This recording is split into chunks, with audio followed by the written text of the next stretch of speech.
Let's start with the basics. What's the goal of autotransfusion? The goal of autotransfusion is to return the highest quantity and quality of red blood cells to patients with the least amount of waste as quickly as possible.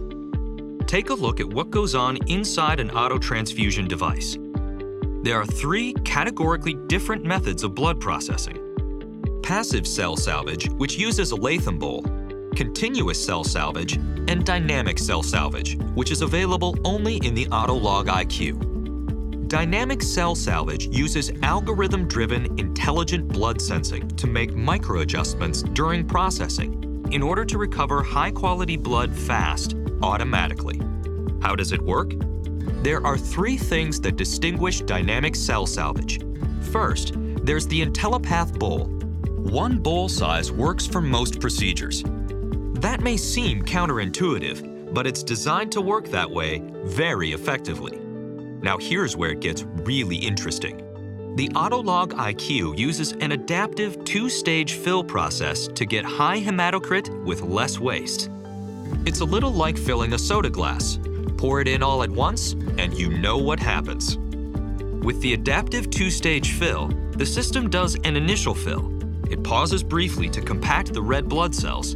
Then it adjusts the second fill speed, slower for low hematocrit, faster for high. That way you keep more red blood cells and lose less into the waste bag. The third key feature is the pulse wash. See these little indentations? They are part of the IntelliPath bowl design. They disrupt the red blood cell pack during the wash, which helps optimize saline penetration for an effective wash cycle. The pulse wash makes the wash process more efficient by adjusting the saline volume, depending on the characteristics of the red blood cell pack. Each pulse volume is designed to help minimize red blood cell spillage. All this happens automatically. With the push of a button, you're providing high hematocrit and quality packed red blood cells for the patient with just one program. You might think that this intelligently calibrated process would be slower. Not so.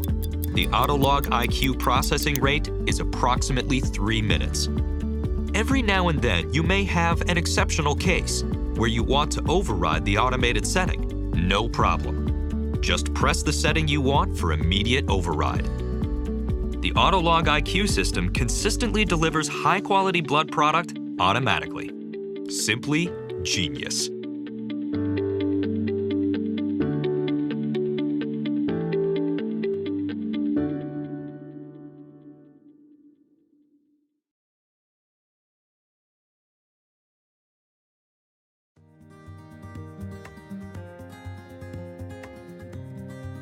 The point-of-care program at Huntsville Hospital is approaching its 20-year anniversary. As we began to grow as a hospital and provide more complex services to our community, the need for point-of-care testing became very clear in our organization. Many of our departments consider the EPOC device to be crucial to their ability to quickly move their patients from entry to the hospital to procedural room. It helps them monitor the patient's status during their procedures and post-procedure, so it's very integrated into our entire continuum of patient care. If you have any patient population where blood management is crucial, then a point-of-care device is very useful in those types of settings. It can provide a quick result on a very small amount of blood, and that is really important in some of our patient population. We are starting a new process where we're going to screen our patients on the floor for sepsis. The patient can look and actually feel okay. They will show us signs and symptoms of sepsis. So what we do when they show these signs, we get a lactate level. Lactic acid is a product of the sepsis cascade. So with sepsis, the inflammatory light switch goes on, the cascade starts churning, and unfortunately, once it starts going, we have to stop it. It will not stop on its own. The faster the lab draw, the faster the lab results, the faster you can act on it. The process in the lab is what the process is. It just takes a certain amount of time for the instruments to run those tests. I mean, we're talking 30 minutes even on a stat because that's the process. That's just how long it takes. There's not really anything you can do about that. For every hour you wait to give an antibiotic, the mortality for that patient increases 8%. So now that we have the handheld device, the nurse can get those results within a few minutes, and we know how to treat that patient. If a patient is going into septic shock, we do not have minutes to spare. We have got to get it done quickly. So when you get the little beep from the epoch that says your results are in, you go with it. You don't even think twice about it. You're like, this is good. This is what I'm going to do for this patient. The next steps are clear. I think our mortality on the initial floors dropped by almost 50% in the first 3 to 6 months. At this point, we're about hospital-wide. I think we'll be hospital-wide another 2 to 4 months. So this has become a huge program within our system. Without the epoch device, it would really be hard for us to get everything done in the timely manner. So it's really helped us to get our program going. I mean, whether you're a surgeon, whether you're a medicine doctor, whether you're a dermatologist, you want to be able to do things in a timely fashion so that you can be most effective. This really makes a difference in patient outcomes.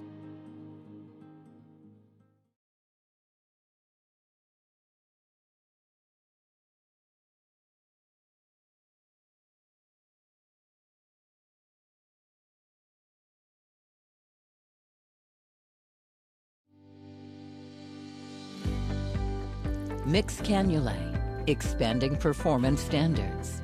High-performance cannulae for direct and femoral cannulation in minimally invasive cardiac surgery. LivaNova's complete range of mixed dedicated products allow easy and reproducible procedures.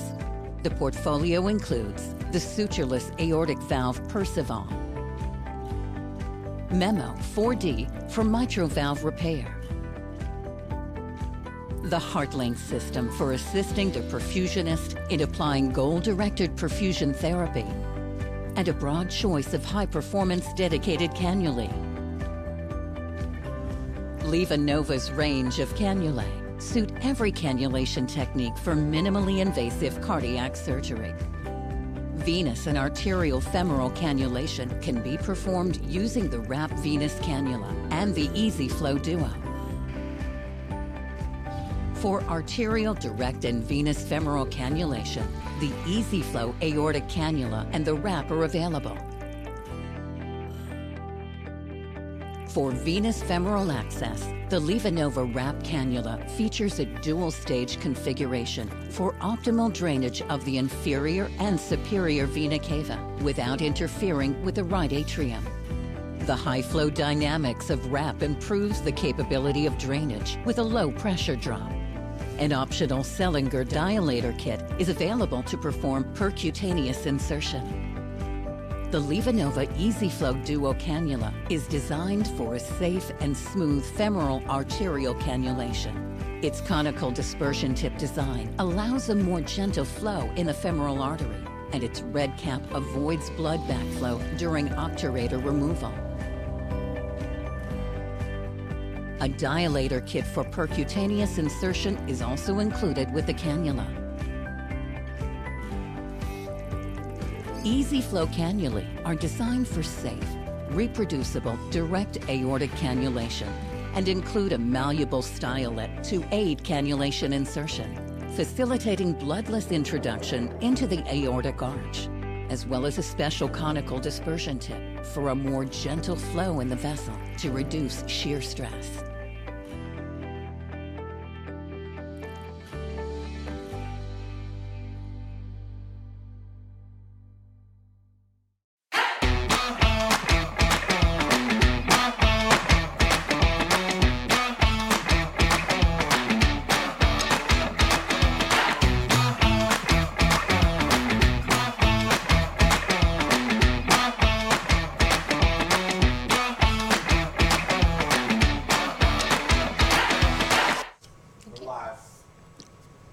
Okay, and welcome to day 3 of PerfWeb 26. I'm your host, Joe Basha.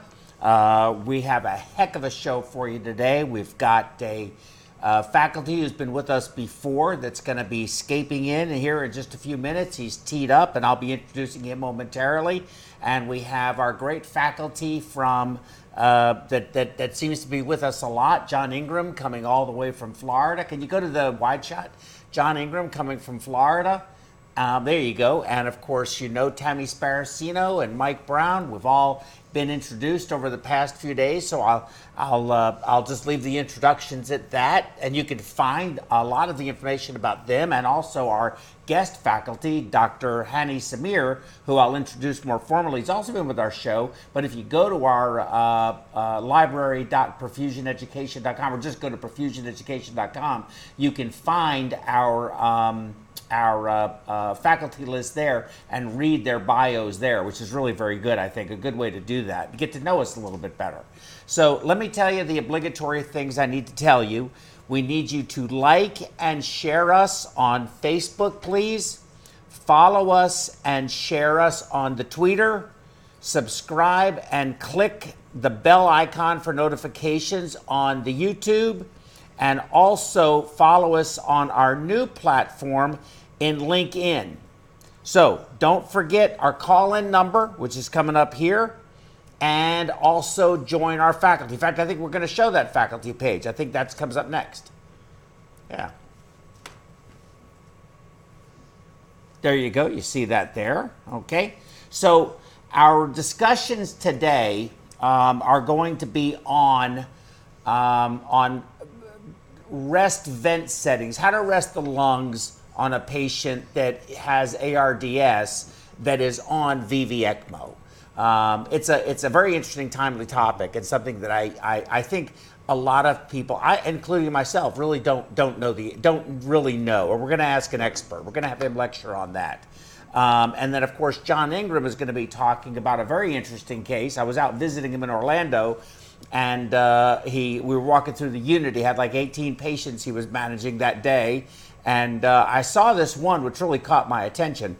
I don't think I've seen that many tubes ever in my life. So I asked him to give a talk. The talk is when VV-VV ECMO is still not enough. That's VV space VV ECMO is still not enough, because it was fascinating. And that's going to be a very, I think, a very instructive case, because it was interesting as could be. So let me introduce Dr. Samir if I can. Can we bring him up? Yeah. Hey, Dr. Samir. How are you? I'm doing great. You look fantastic. As usual. Of course, yes. Very good. So Dr. Samir, you've met him once before, but for those, he's only been with us one other time, and he gave a talk on telemedicine, one of his new passions, but he's an assistant professor of CV, anesthesiology, and critical care medicine with Weill Cornell Medical College. He is also double boarded in both anesthesiology and critical care medicine. He has license in 5 states. He's published multiple papers on mechanical circulatory support and severe shock, ECMO, sepsis, LVAD as a bridge to transplant or to permanent device, and of course his new passion, telemedicine. He is truly an expert in the topic that he is going to be talking about today, and we are all very much looking forward to hearing that. So, and again, his picture and his bio are on our website, so please review that for more detail. But in the interest of Dr. Samir's time, and we appreciate you so very much coming and spending the part of the afternoon with us. I know how busy you are, and everyone appreciates it, because this is something that is perfusion is very important for us to learn more about. I think a lot of us think we understand it, but maybe we really don't. So let's see.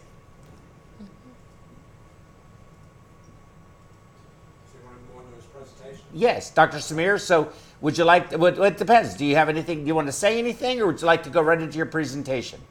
I just want to thank you guys for having me. It's my pleasure really to be here.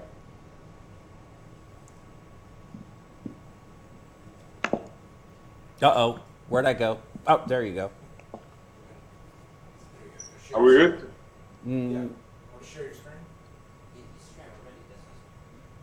Yeah, why are we looking at me? Oh, because he has us on his screen. Oh, he has to put his slides up. That is his screen. Ah, okay. You minimize the scape. Who's going to do it? He's got it. Are we good? We need to close We- your Skype window. No, that's his slides.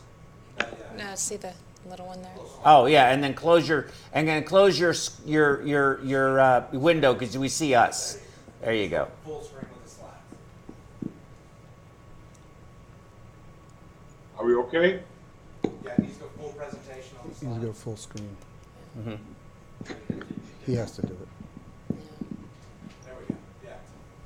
He's going. Yep. Right there. There we go. Are we good? We are good. Okay, so our subject, Joe gave me a very controversial subject.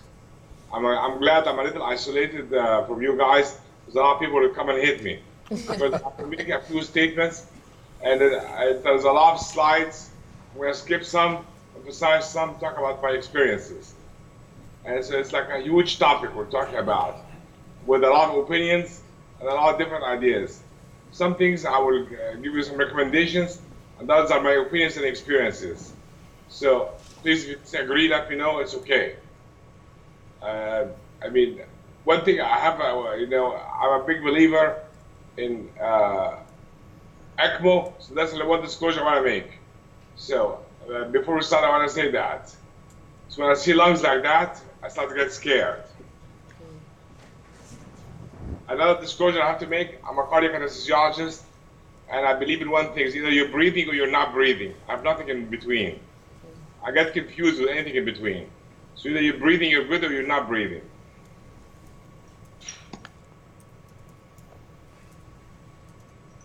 So obviously it's a little statement I like to start with. It's not good to do just our best. We have to know what to do so we can do our best. It's like a little loop. We're going to talk about guidelines for mechanical ventilations, sedation, which is a huge topic, buzzword, spontaneous breathing trials, use of muscle relaxants and sedation, wasting and atrophy, and mobilizing patients, whether they're ventilated or ECMO patients. And I believe you can mobilize both. I'm taught by a very smart person that I work with. She's one of the most amazing physical therapists we have, Methodist, and she mobilizes ECMO patients and ventilated patients. We're going to talk about some guidelines for mechanical ventilation. There's so many papers we can look at. Thoracic Society, European Society, we can look at some of these guidelines. And this is just, I'm using them as an example. So should patients with ARDS get mechanical ventilation using low tidal volumes and a cap or respiratory pressure? That's a subject that has been since 2000 a big controversial subject. One thing you have to be careful about, I believe in low tidal volumes, but also you have to be careful when you have a big abdominal operation, pushing on the chest, low tidal volumes, we're going to give you hyperventilation. So you have to use your clinical judgment. I'm not a big, and this is a controversial statement, I'm not a believer in algorithms. I believe in using your clinical judgment. Using low tidal volumes, you're doing well, you have good gases, you can continue. You don't have good gases, you're going to have to change. Capping your pressure depends. You get big belly, big habitus, big belly operation, big AAA with bleeding, trauma with bleeding.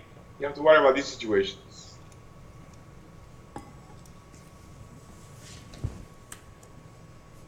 And so is the recommendation, 4 to 8 cc's per kg. And there's algorithms out there that are available, and a lot of hospitals use them. That you plug in the patient's weight and height will give you the idea of the volume. I mean, they're great algorithms, again, but they're just an algorithm. You've got to use your judgment. Another recommendation, if you keep the inspiratory pressure less than 30, again, that's an algorithm, but you have to use your judgment. Because sometimes I got a call the other day, somebody called me, that the algorithm is telling them what type of volume to use, but the patient pH is 7.1. I said, please, forget about that, use your judgment. He told me I'm gonna get written up. I said, it's okay, put the order for me. I'll get written up for you. Now, another controversial subject. I told you a lot of controversy today, Joe. Should patients with ARDS get prone? I'll have to tell you, a lot smarter people than me love proning. Proning doesn't improve your morbidity or mortality. Proning improves your oxygenation. does not improve morbidity and mortality, has been proven. And proning has sometimes bad, disastrous results. And if you want the nursing staff to hate you and come kill you and send a gang after you, ask them to prone. You have to secure your lines, secure your tubes. You prone and you're not secure, bad things are going to happen. And to fix the bad things, you have to flip the patient very quickly. And I'll tell you, I have an aversion to proning. And again, a lot of people love proning. Again, it does improve your oxygenation, but does not improve outcome. So you don't have to worry about that when you're doing proning. There's very fancy prone beds. And again, it takes a lot of manpower, and you do it and then you change and then you steer the patient out. But a couple of times, you have to think of another strategy. And I have to tell you, my bias, and this is what I said in the beginning, I think of proning, I'm thinking of the big E. And I would call one of my surgeons, then we need to activate the big E. And you know right what I'm talking about. Mm-hmm. Yeah, the big E, ECMO. Oh, okay. Yeah. Oh, okay. When you start talking about proning the patient, you just would rather have ECMO. Mm-hmm. Absolutely. When I'm thinking of proning on somebody, I think that, and this is a controversial statement, I think ECMO is safer. ECMO, unless you're scared of ECMO. And if you're scared of ECMO, you should get an expert to handle it for you. I really have to tell you, I've been proning, when you see somebody prone with swans, ALIs, chest tubes, what can happen, what has happened before, I mean, unfortunately, complications are bad.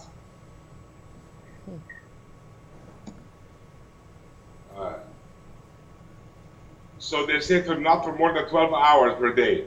Some people like to flip them back and forth 6 hours. It does work, oxygenation improves. Another controversial subject. I told you Joe's killing me with controversy today. Oscillatory ventilation. Okay, I want you to think about it like we're gonna hold you down and somebody's shaking you inside and shaking you very vigorously. You know that shaking baby syndrome that little kids die from? Mm-hmm. I'll tell you, I'm not sure how I would tolerate it being shaken like that. You have to sedate them and paralyze them. And I'll tell you, again, if you get to that point, please consider ECMO.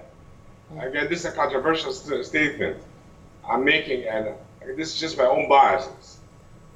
So I'm not really big into high-frequency ventilation. And unless it's pediatrics, it does not work really.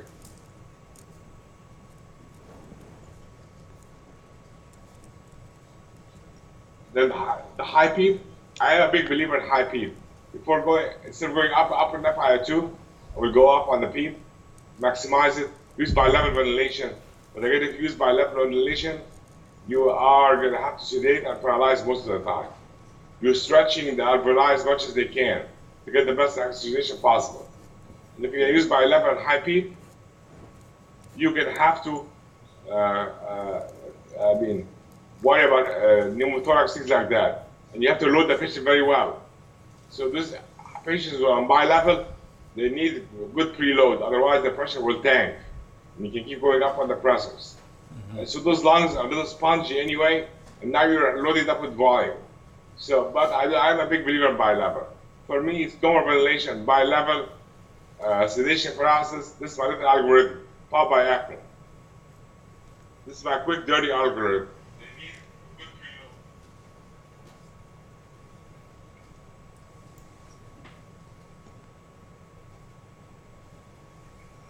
Now, recruitment maneuvers. Again, when I did my fellowship at NYU was big into recruitment maneuvers. And I tell you, they opened their synthetic lungs, and I would try them for short periods. And there's some mechanical ventilators that will do them for you. And I do think they work. You have to do it, sedate and paralyzed. Be gentle. Remember, I'm an anesthesiologist. I have to be gentle. So, sedate and paralyzed for the recruitment maneuvers. They do work for a short period.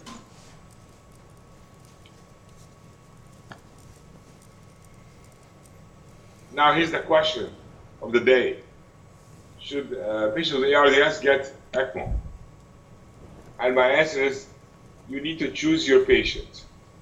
And my statement of the day would be, if you have an exit strategy, you need to put the patient on ECMO. Do not be scared. VV, VA, depends on the situation. And you need to have an expert team that can take care of that situation. Expert surgeons, expert pulmonologists, and expert perfusionists that can handle that. Critical care attendings.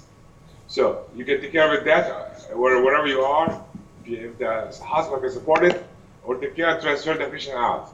But I don't think you should, if you think about ECMO, do it. There's no reason to delay putting a patient on ECMO. Delaying putting a patient on ECMO, I think it's just you're wasting time. Why are ECMO outcomes very bad sometimes? Because we wait and wait and wait, and then we're putting an ECMO in a dead body. That usually does not work. So if you think about ECMO, do it from the beginning. Do what the best thing for the patient is, patient habitus and the situation. If you're on pressors, you're not on pressors. So VV versus VA ECMO.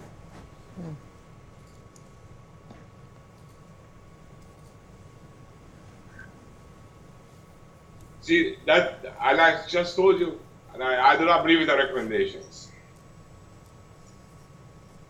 So, I'll tell you, you need to use your clinical judgment. I am very quick. I work with amazing people, and I'm very quick to pull the ECMO trigger. And like Joe said, I do telemedicine, and I cover a hospital, very small hospital that does not have an ECMO service. But I have available for me regional hospital, pen, where we can fly the patients there and get them to an ECMO service. So I don't hesitate. So we look at some quick summary of the recommendations. The mechanical ventilation, ARDS, 4 to 8 mL per kilo. Prone positioning, I'm not a big believer. And auscultative ventilation, again, I'm not a believer. So either low tidal volumes, sedate paralyzed, doesn't work, I would put the patient on ECMO. And I'm sure those statements are a little controversial in the world. This is my own little practice. Now, sedation guidelines. That's a whole huge topic. So I believe you're either sedated or you're not sedated. There's nothing in between. If the patient is sedated in bed and then half in the bed, half out of the bed, we've all seen that. That's not a good sedation level. And I know we have sedation scales, RAS, -1, -2. You really have to use your judgment. And you'll know if the patient is sedated or not. If you need sedation and paralysis, you need to go all the way. Make sure the patient is asleep. And use a BIS monitor and people, the BIS is like a surrogate for being awake or not. So if you have a good BIS 30s, 40s, you're good, you can paralyze. If you're not sedating patients, when they're mechanical ventilation, that's mean. And you don't have to really slow them out. It also depends on the patients. There's propofol, there's Precedex. There's some patients love Precedex that can interact on the vent. And I'll tell you from personal experience, I'm not going to shy sharing that. I was intubated for a reason, and I was able to communicate while being on the vent because I was on Precedex, and I had no problem with that. It doesn't bother me that I knew I was being ventilated. I was able to communicate with the nurses, with the physicians. Actually, I like that because I was able to kind of manage my own care. And being the controlling person that I am, that made me very happy. We're going to go about recommendations now. Light sedation versus deep sedation. Again, if you're going to be willing to extubate, light sedation is good. You're now on bi-level, and your maximum setting is deep sedations. And we look at that. Now we're looking at the recommendations and the strength of the recommendation. Here's conditional, low, high. I'll let you guys use your judgment. When we do the slides, we're going to go in a little quicker. Again, should you use propofol, the benzos? I'm against benzos. I hate benzos. Benzos, I feel they're good for seizures. They're not good for sedation.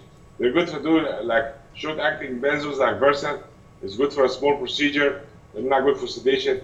They have metabolites that hang around forever and ever and ever. And I would go with either propofol or Precedex. Propofol is a great drug. I got a bad rap for a while about lactic acidosis, but if you're using high doses for long periods of time, that doesn't really happen other than that. So propofol, you cannot communicate with the patient will be out.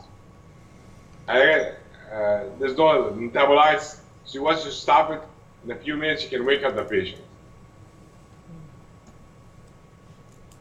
Now, dexmedetomidine Precedex. I mean, Precedex helps a lot with early extubation. Patients can communicate, they can tolerate the tube, but they still can breathe on Precedex. That's one good thing about Precedex. A lot of patients we sedate in the ICU on Precedex without an ET tube because you can breathe on Precedex and you can communicate and can relax. So I'm a big Precedex fan. Sometimes you can convert patients from propofol to Precedex when they're ready for extubation. I don't want to keep people on Precedex for hours and hours and days. But if you're ready to be extubated, you can convert propofol to Precedex and extubate. And you have to use your judgment. There's no really, I don't believe in an algorithm. I believe you use your judgment and your clinical experience.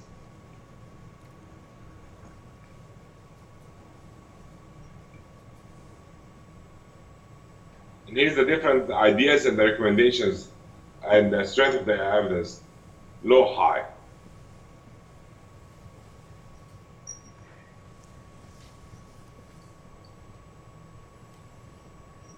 And again, levels of sedation are important. You don't want to be, I don't believe there's too deep sedated. If you need it, you need it. And I suggest you only use the BIS monitor if you're ever going to be paralyzed. We're going to talk about that, about paralysis and what we should do paralysis of.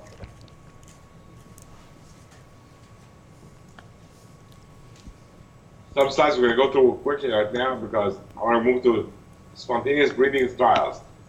I think they're extremely important. I think every patient in ICU who is getting close to being extubated needs a spontaneous breathing trial. But if you're on heavy ARDS on bi-level ventilation, you should not be touched. Like my wife would make fun of me, I would say, leave them alone, don't touch, no touch policy. So if you are on bi-level and on sedation and paralysis, I would not touch the patient. If now you're getting close, we need to wake you up, see your mental status, see if you can breathe or not. Spontaneous breathing trials have been associated with early extubation. So anybody who's close to being extubated in the ICU, any cardiac surgery ICU, patient is doing well, in the morning you should have spontaneous breathing trials on everyone. Now there's so many different ways to wean from mechanical ventilation. And I'm going to interject that. So it's a spontaneous breathing trial. And now I'm a strong advocate, again, if you can breathe or you cannot breathe. If you can breathe, I'm going to extubate you. If you cannot breathe, I'm going to sedate you again. I'm not a big fan of extubate, put you on non-invasive. And I know a lot of pulmonologists are going to be very mad at me right now saying that. So I'm either, again, that's anesthesia's creed. You either can breathe or you cannot breathe. You don't know anything in the middle.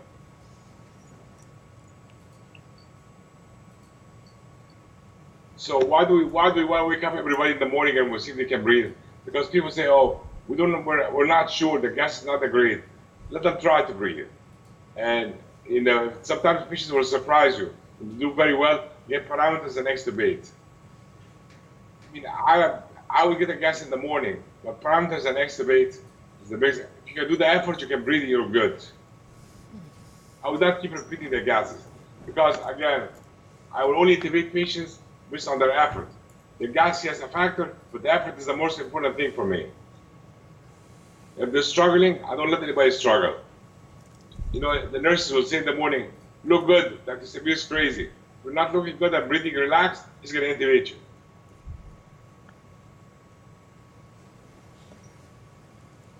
So just a little statement, I like the statement about patient's capacity to breathe. If you cannot breathe, you should not get a spontaneous breathing trial.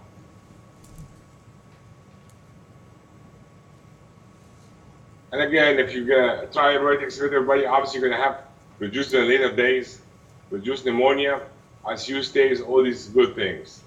But please do not extubate anybody prematurely. That has a very bad cost. And I'm not talking about the money cost. I'm talking about the cost of patient who get extubated, go to the floor, crash, get intubated emergently. These situations are not good.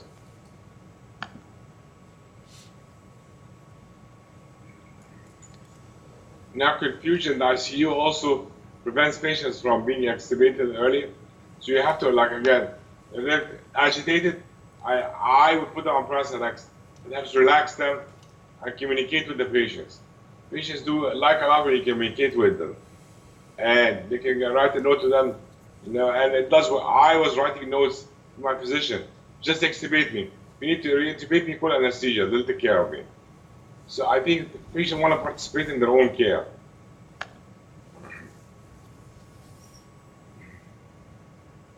Now, here's an important situation is monitoring delirium. I'm going to talk a little about it here. We'll talk about it in the end, an early mobilization. So how do you monitor delirium? You have to watch these patients. I don't believe in restraining anybody. First, it's against the state to restrain anybody. And any of us who are restrained, we're going to be very combative. We want to get out, you're agitating the patient more. So I believe in watching them, either get somebody, a human being out there watching them, or CAM ICU. CAM ICU, basically, there's a centralized monitoring for those patients. Watch them, see if they're okay or not. And if you get those patients walking early, you can do very well for them. Staying in bed is not good for anyone. Think about any of us on the weekend if it's raining. We're in bed for the whole weekend. By Monday, we're stiff, we cannot get up. It's very bad. And we're not critically ill.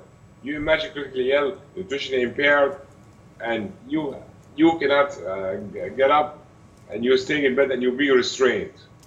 Actually, to be honest, and I'm going to go as far as I think that's being mean. And a lot of people don't agree with me about the restraining. I do not like restraining any of my patients at all. I'd rather put the one-to-one or use a CAM ICU.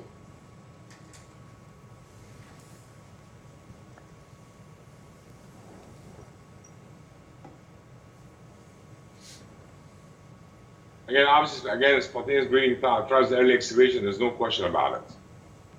And also, you get neuro evaluation of those patients. Because to be honest with you, sending somebody to CAT scan is not an easy task. So I would wake up the patients, and that's what neuro ICU do every morning. You wake up their patients, see how they're doing. That's their quick, dirty CAT scan.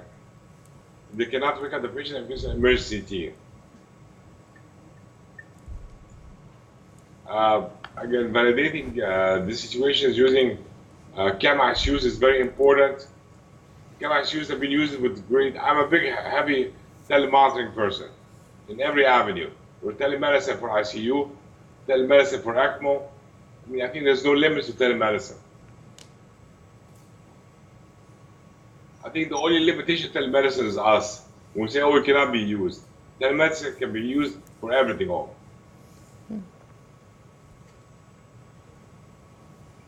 Now, protocols. And remember I said I was against protocols at the beginning? Protocols for early extubations are good. I will talk to my respiratory therapists, they know what I like. And just tell them, go ahead, go around on the patients, tell them who can extubate or not. They use the protocol, they'll come and tell me the NIF, the weaning parameters, and say extubate or not. So this is important. Empower your therapist. I believe the empowered people do their thing. I don't have to go around and extubate everyone. The therapist will come and tell me, oh, this is the numbers, and it looks good, there's not much secretion, extubate.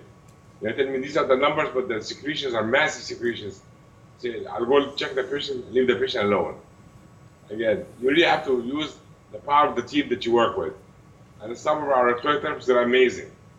And they know the patients, they've been suctioning them, they have been talking to them, I mean, every day, so sometimes they know their patients more than we do. Let's skip some of these slides. Again, if you have an open chest, you have sepsis, I don't think it's a good idea to try to give you a spontaneous breathing trial. Now, things that you should watch for when you're doing a spontaneous breathing trial, your heart rate becomes too bradycardic or too tachycardic, or too hypertensive, arrhythmias, you're struggling, you're foaming out the tube, I mean, sweating, clammy, you can have an MRI. It's not worth it. I always say to put the patient back on sedation, put them back on the vent. And sometimes just increasing the pressure support on the vent, they say, oh, like, oh, all of a sudden take a big breath and they relax. Again, I don't want to start to breathe. If I wake up in the middle of the night and my nose is clogged, I freak out. So I can imagine those patients have a straw in their mouth. They're trying to breathe, how they feel. And again, as I told you, I was in a situation where I knew how it feels to be ventilated. And Joe, you can imagine how much I was acting up. I was one of those patients putting on the tubing, making sure the alarm goes off, because I was just being a very bad patient. So, you know, you have to put yourself in that situation.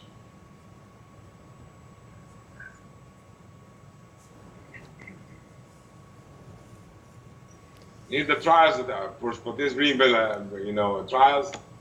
Here's multiple studies, and I can tell you all the end result is it's much better. There's no question about it.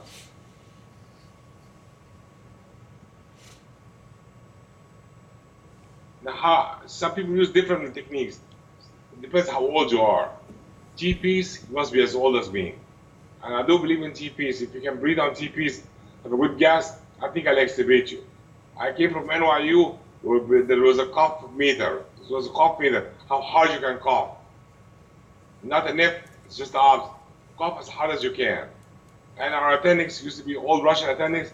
Tell me if you can hear a good rattle in the tube, the patient is coughing very well. Go ahead and extubate them. I have to tell you, every time we did that, we had no problem whatsoever. So I believe whatever works for you, whatever your experience is.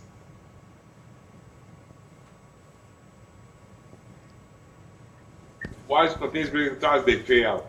Agitation and anxiety. Patients who are obtunded metastasis.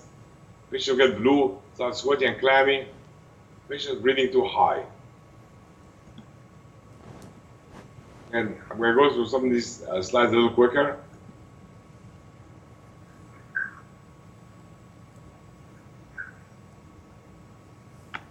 And here's a lot of favorite statement.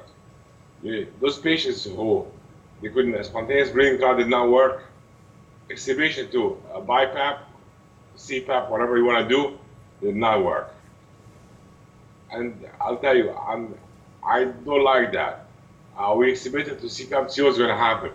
When I say I'm not so smart, but I know I can predict what's going to happen. Patients are going to tire out, and we're going to have to re-intubate them. Now again, I'm an early intubator. That's not a clinical recommendation. This is a Samir recommendation.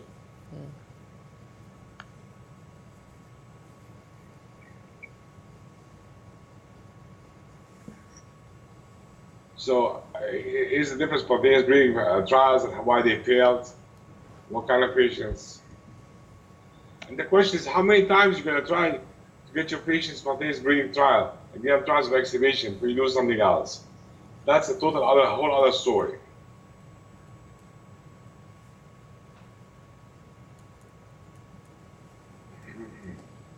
What impairs breathing? COPD. Post-op patients are different. You have a big belly operation. It's very different than when you're having a chest operation. So that, pulmonary pre-existing pulmonary problems. When did they stop smoking? You guys know all that. Muscle relaxants on sedation mobility. Muscle relaxants, a lot of people hate them. I love them. Why? Because you are in dire needs when you need them. You need them, they save your life and the patient's life. Sedate and paralyze. Make sure you sedate appropriately first. You don't want to be paralyzed and awake. So I'll tell you, a lot of people hate muscle relaxants. I love them. Because when you need them, you really do need them. And I'll tell you, you have to look at these guidelines for sedation and paralysis. If you need to be paralyzed, you have bad guy. None of us will debate why you need to be paralyzed.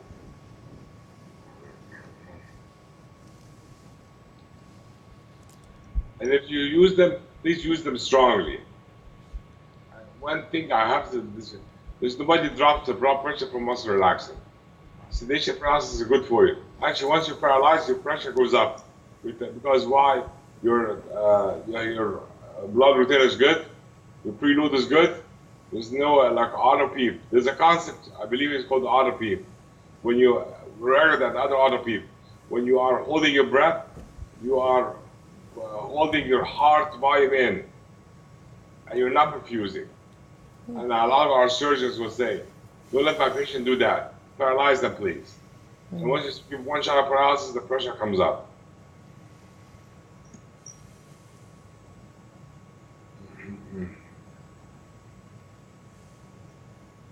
again, now the good recommendations, but a little more academic than what I'd like to be, but I want you to see these things.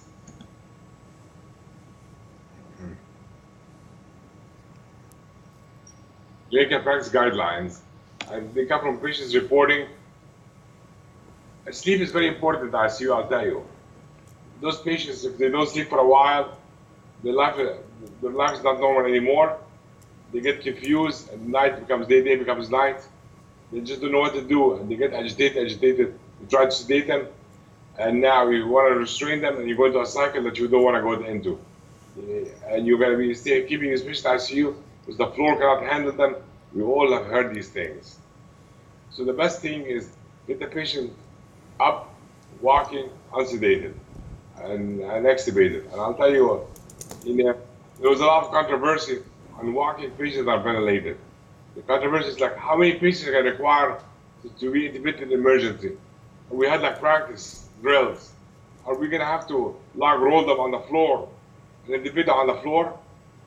I will tell you, how many patients do you think that we walked around with a tube need to be intubated in emergency because it's self-extubated?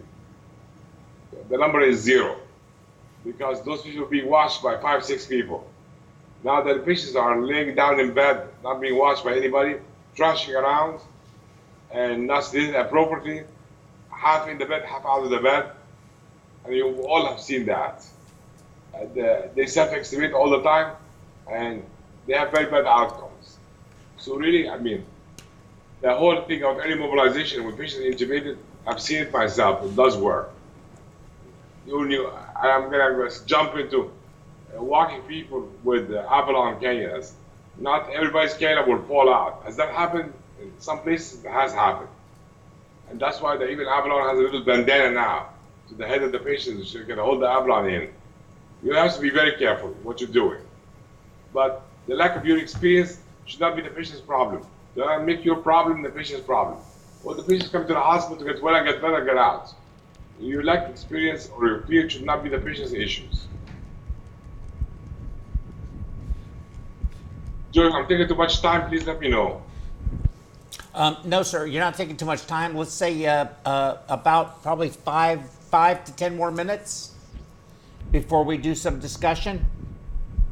Okay, just stop, you said, because there's a lot of things I want to show and some statements. Anyway, so mobilization, early survival is a huge thing. Life quality, and things have been studied. You go home after being ventilated, and are you mentally intact? And that's related to you get out of it's all related to mobilization, getting out of bed. And you are able to return to work. It's not about just extubating the patient, get them out and walking. What happens to their life later? These things have been studied. Muscle weakness, I'll tell you. I was shocked when I got out of bed for the first time to see the difference between my legs. One leg was like almost, I cannot recognize it. So thin and and there's no muscle mass, and one is normal. I was like, this is my leg? How could this be my leg? And I was psychologically traumatized by that. And that made me learn, walk early. And I'll tell you, I mean, again, I was not the doctors who came up with that idea. It was our amazing physical therapists. They taught us that, and we were there for them. We backed them up, said if anything happens, we'll be there to take care of the patients. And once you empower people and be there for them, they will do amazing things.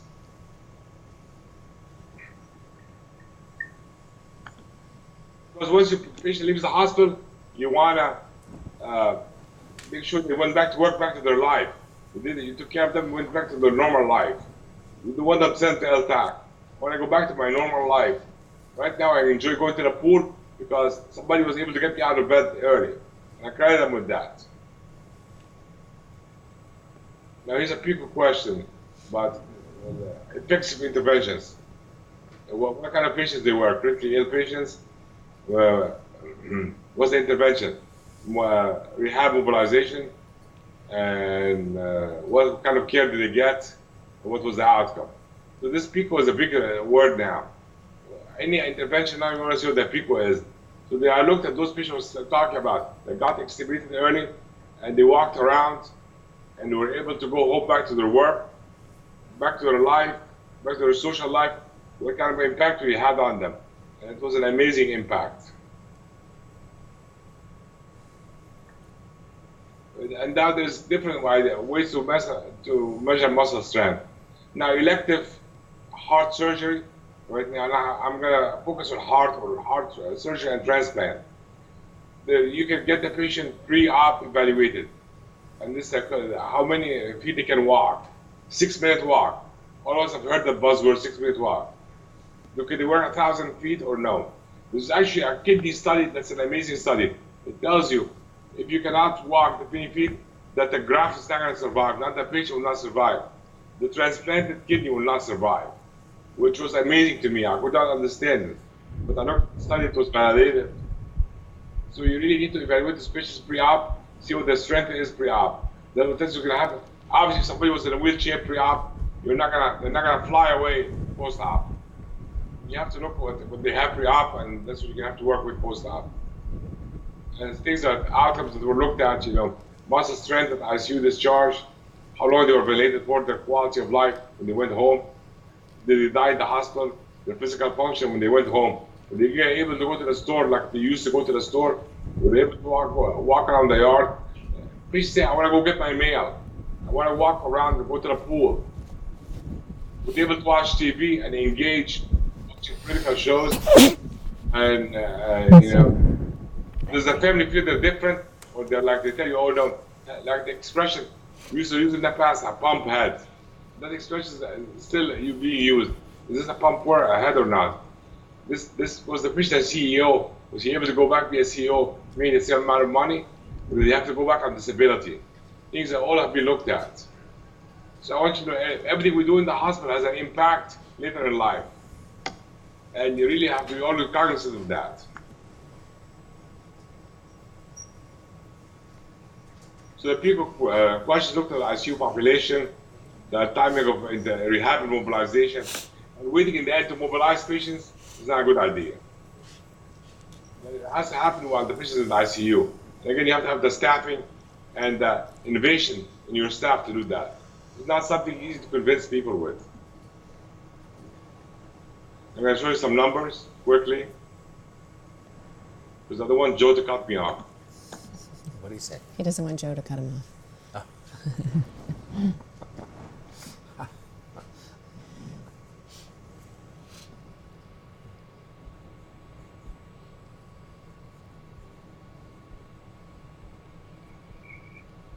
Again, the things I was talking about, the decision, mobilization is to be feasible, acceptable to all stakeholders.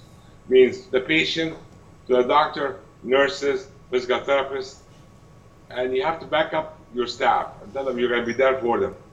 And because you don't want an idea like that, you don't want it to fail. You need to be innovative. And I'm going to apply this to mechanical ventilation and ECMO, same thing.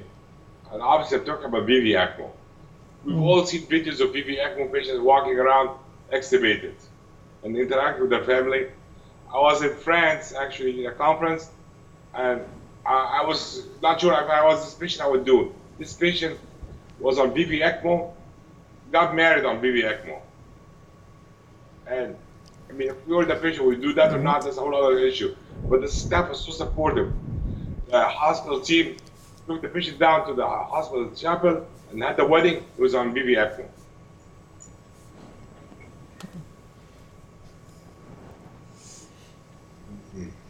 Hey, Dr. Samir, about 2 minutes, sir. Okay, sir. I will go a little quicker now. even more quicker.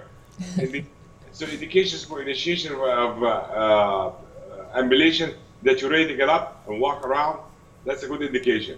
The patient is willing to get up. One of our surgeons is amazing, believes in negative reinforcement. I agree with him. People think it's mean.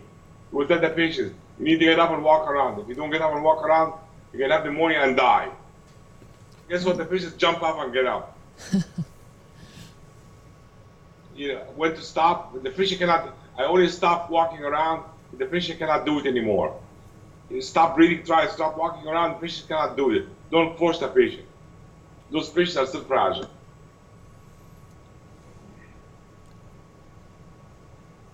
So I chose this slide for one reason. Not for anything I said, nothing can be substituted for clinical judgment. Algorithms and anything else do not substitute anything for clinical judgment. Okay, Joe, you want me to stop here? I think so. I think we have some good questions, and in deference, our other faculty from Florida has a flight out at John Ingram. He has a flight out at a certain time, so I have to try to stay on time. So if it's possible, could we go ahead and open it up to some questions at this point in deference to him, and also your time, because I know you had said you were on a tight schedule too. I have to run You're just trying to make me the bad guy, but I'm used to that. Absolutely, you are the bad guy. I'm the angel that has all the data. You're taking it away from me. It's okay. Very good, very good. So if we could go ahead and stop sharing your screen, and then we can open it up to some panel discussion, that would be fantastic. Mike, you're on the far right. Stop on sharing. So there you go. You're good. So you're on the far right. So you get to start. Okay. I totally agree with the statement about early ambulatory status of these patients. We see that all the time, and it seems like people are very hesitant to do that based upon their level of sedation they may be having at that particular time. Do you ever go so far as just to have the patients dangle at the side of the bed? It used to be an old thing that we used to do, but any type of movement in and around the bed, short of ambulatory status, do you find that also as a benefit to the patients? Absolutely. I would do any movement would prevent skin breakdown. Remember, skin breakdown is a big issue. I didn't talk about that. It's a huge issue. And what do patients die from? Decubes and pneumonia. If you see a bad decube, it's a bad, the nutrition status impaired is a big problem. So I will tell you, get them up, sitting up and dangling is always a first start. And the difference to sedation, I would always lighten the sedation. I don't want to take it off totally. Not that, Presidex I'm branded now, so I'm not trying to push Presidex. I will start them up on a low level of Presidex and then to take the edge off so they can walk, tolerating the tube, they're not coughing. And just keep an eye on the patient. And let the patient tell you and communicate, we're going to walk now. And what happens is our physical therapist will walk, or the physical therapy assistant with a chair behind. The patient gets tired, sits down. And that is our safety mechanism. And they have like a little walker where they hang the chest tubes on. And that's amazing. The patient holds on to them. And then when it gets started, just sits down. And usually anybody who's walking with a being ventilated, FI to 100%. Get to the maximum that they want till they sit down and rest. But I have to tell you, the walking Avalon patients, I see it all the time and they do very well. I wish I had that video from France. This guy's dancing and he's wedding with Avalon. Wow. Yeah, that's impressive. That's crazy. So, Dr. Samir, if I may, can you click stop sharing your screen so we can bring you up as your picture? Yeah. Am I good? No. There is a stop sharing. There you go. Thank you. There you go. Now we can see you. Hey, how you doing, Dr. Samir? You're back. I'm here. Very good. So very good. So I have a question about that too, but I want to wait for mine. So John, I think you're up next. Yeah, Dr. Samir, very nice presentation. Thank you. I can't believe what you were saying about what you saw in France, because we just had about 4 weeks ago an ECMO patient, VV, got married, went down to the wedding chapel on VV ECMO, did the exact thing that you were talking about. And one of the things that we've done almost exclusively now is gone to left subclavian insertion for the Avalon cannula. We've almost gone almost entirely away from the right IJ, because they can move their head. They don't have to have the halo tube strapped to their side of their head. They can move their arm. Sometimes you have to be a little careful of the left arm, depending on where the insertion went actually in. Have you been experimenting with that at all? No, not at all. Well, I'll tell you, I can see the same concept like the Impala 5.0, where you can put it there and you have to just be careful with it. But that's an amazing concept, and if you can send me a picture of that, would be great. We do almost all left subclavian Avalon insertions now because mobilization is tremendous. The comfort of the patient is greatly improved, and they can move their head, they can turn their neck. They don't have to have a halo, so it's been really taken well at our hospital. Yeah, really amazing. Have you had? Now I'm gonna have to ask the bad question. Have you had any complications? We haven't seen any with the left subclavian. We've had no complications that I'm aware of. Like going through and through, or like too far? I haven't seen it yet. We've probably done 20 or 30, and I don't believe I've seen a problem with it yet. So You're talking about perforation? Because that's amazing. Would like to show it to some of our surgeons. That's really amazing. yeah, I'll be talking a little bit about that. I'll tell you, I believe in early mobility like you have no idea. When I had my situation, the nurses and the doctors have to hold me down from getting out of bed. I want to get out, get my coffee, and move along with my life. If your patient is able to do that, get them along. You know, I would tell them, go ahead. Absolutely. You know, they tell you patients, they tell me how far can patients walk. Lucky for us, I have one definition in where I work, and Joe knows where I work. You know where he works. So. Yes, oh, I know where you work. Yes, I know where you work. I know where you work. We're not talking about that today, though. Okay. So the patients, they can go as far as McDonald's. Really? He's saying that the length of time that they can work, you know the layout, that they can walk as far as McDonald's. Yes. At Methodist. The patients. Yes, when they're on the for mobilization. Yes, and I think that depends. Yes, I think well, you have your question, so you want to follow up. Why don't you go ahead and you can follow up? Okay, so I actually am going to get away from the mobilization. I think that's fascinating, but I wanted to get a clarification of something, just a couple statements that you said. I believe if I heard you correctly, you said, I guess when determining what type of ECMO support to put on, that you're saying just kind of an easy thing to remember. If no pressors, then VV. If on pressors, VA. Did you say that? Absolutely. Huh. That really simplifies it a lot, if just thinking about it like that. Yes, it does. Because I know, especially when you're at facilities that don't do ECMO a lot, they're a little bit unsure. They're not really sure. Should we just go ahead and do VA just because we have it as kind of a backup? And I think that simplifies it greatly. You make a grip for yourself. You are on pressors, you need to support the heart, VA. Yeah. You need oxygenation, VV. Now, if the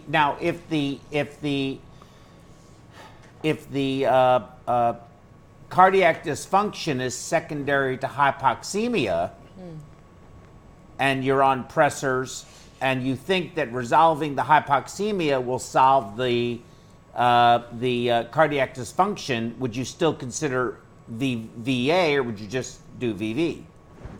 I'll tell you, Joe, I'm a big believer in time of the essence. I mean, I will go with max and scale down as needed. Okay, so you would go VA and then switch. And then switch if needed. Yeah, you know, wire in the vein, a wire in the artery, and help our surgeons to get ECMO going, you know, and then scale down if needed. Okay. Did you have another follow-up? Oh, no, that's good. Thank you. Okay, so Dr. Samir, a couple of quick questions. One is on the vent settings. What on your patients with VV that are septic with ARDS? They're not walking around. That's not the patient that's walking around. It's the patient that's in there for a chronic condition, usually waiting for a lung transplant or something like that. So I do think we need to sort of explain that from my perspective. If they're septic and really sick and have ARDS and are on ECMO, what is the lowest arterial saturation you're comfortable tolerating in a VV situation before you were to make another intervention if you have minimal vent settings? And what does minimal vent settings actually mean to you? So I'll tell you, now that's a good controversial question. Thank you, boss. Okay, so I'll tell you, I believe I'm not comfortable with anything lower than the mid-80s saturation. Mid-80s. Mid-80s. Arterial. I'm not comfortable with anything lower than mid-80s. Okay. And I'll tell you, I believe in athleticism. If you let a lung totally collapse, it becomes really atlectatic, and you have problems.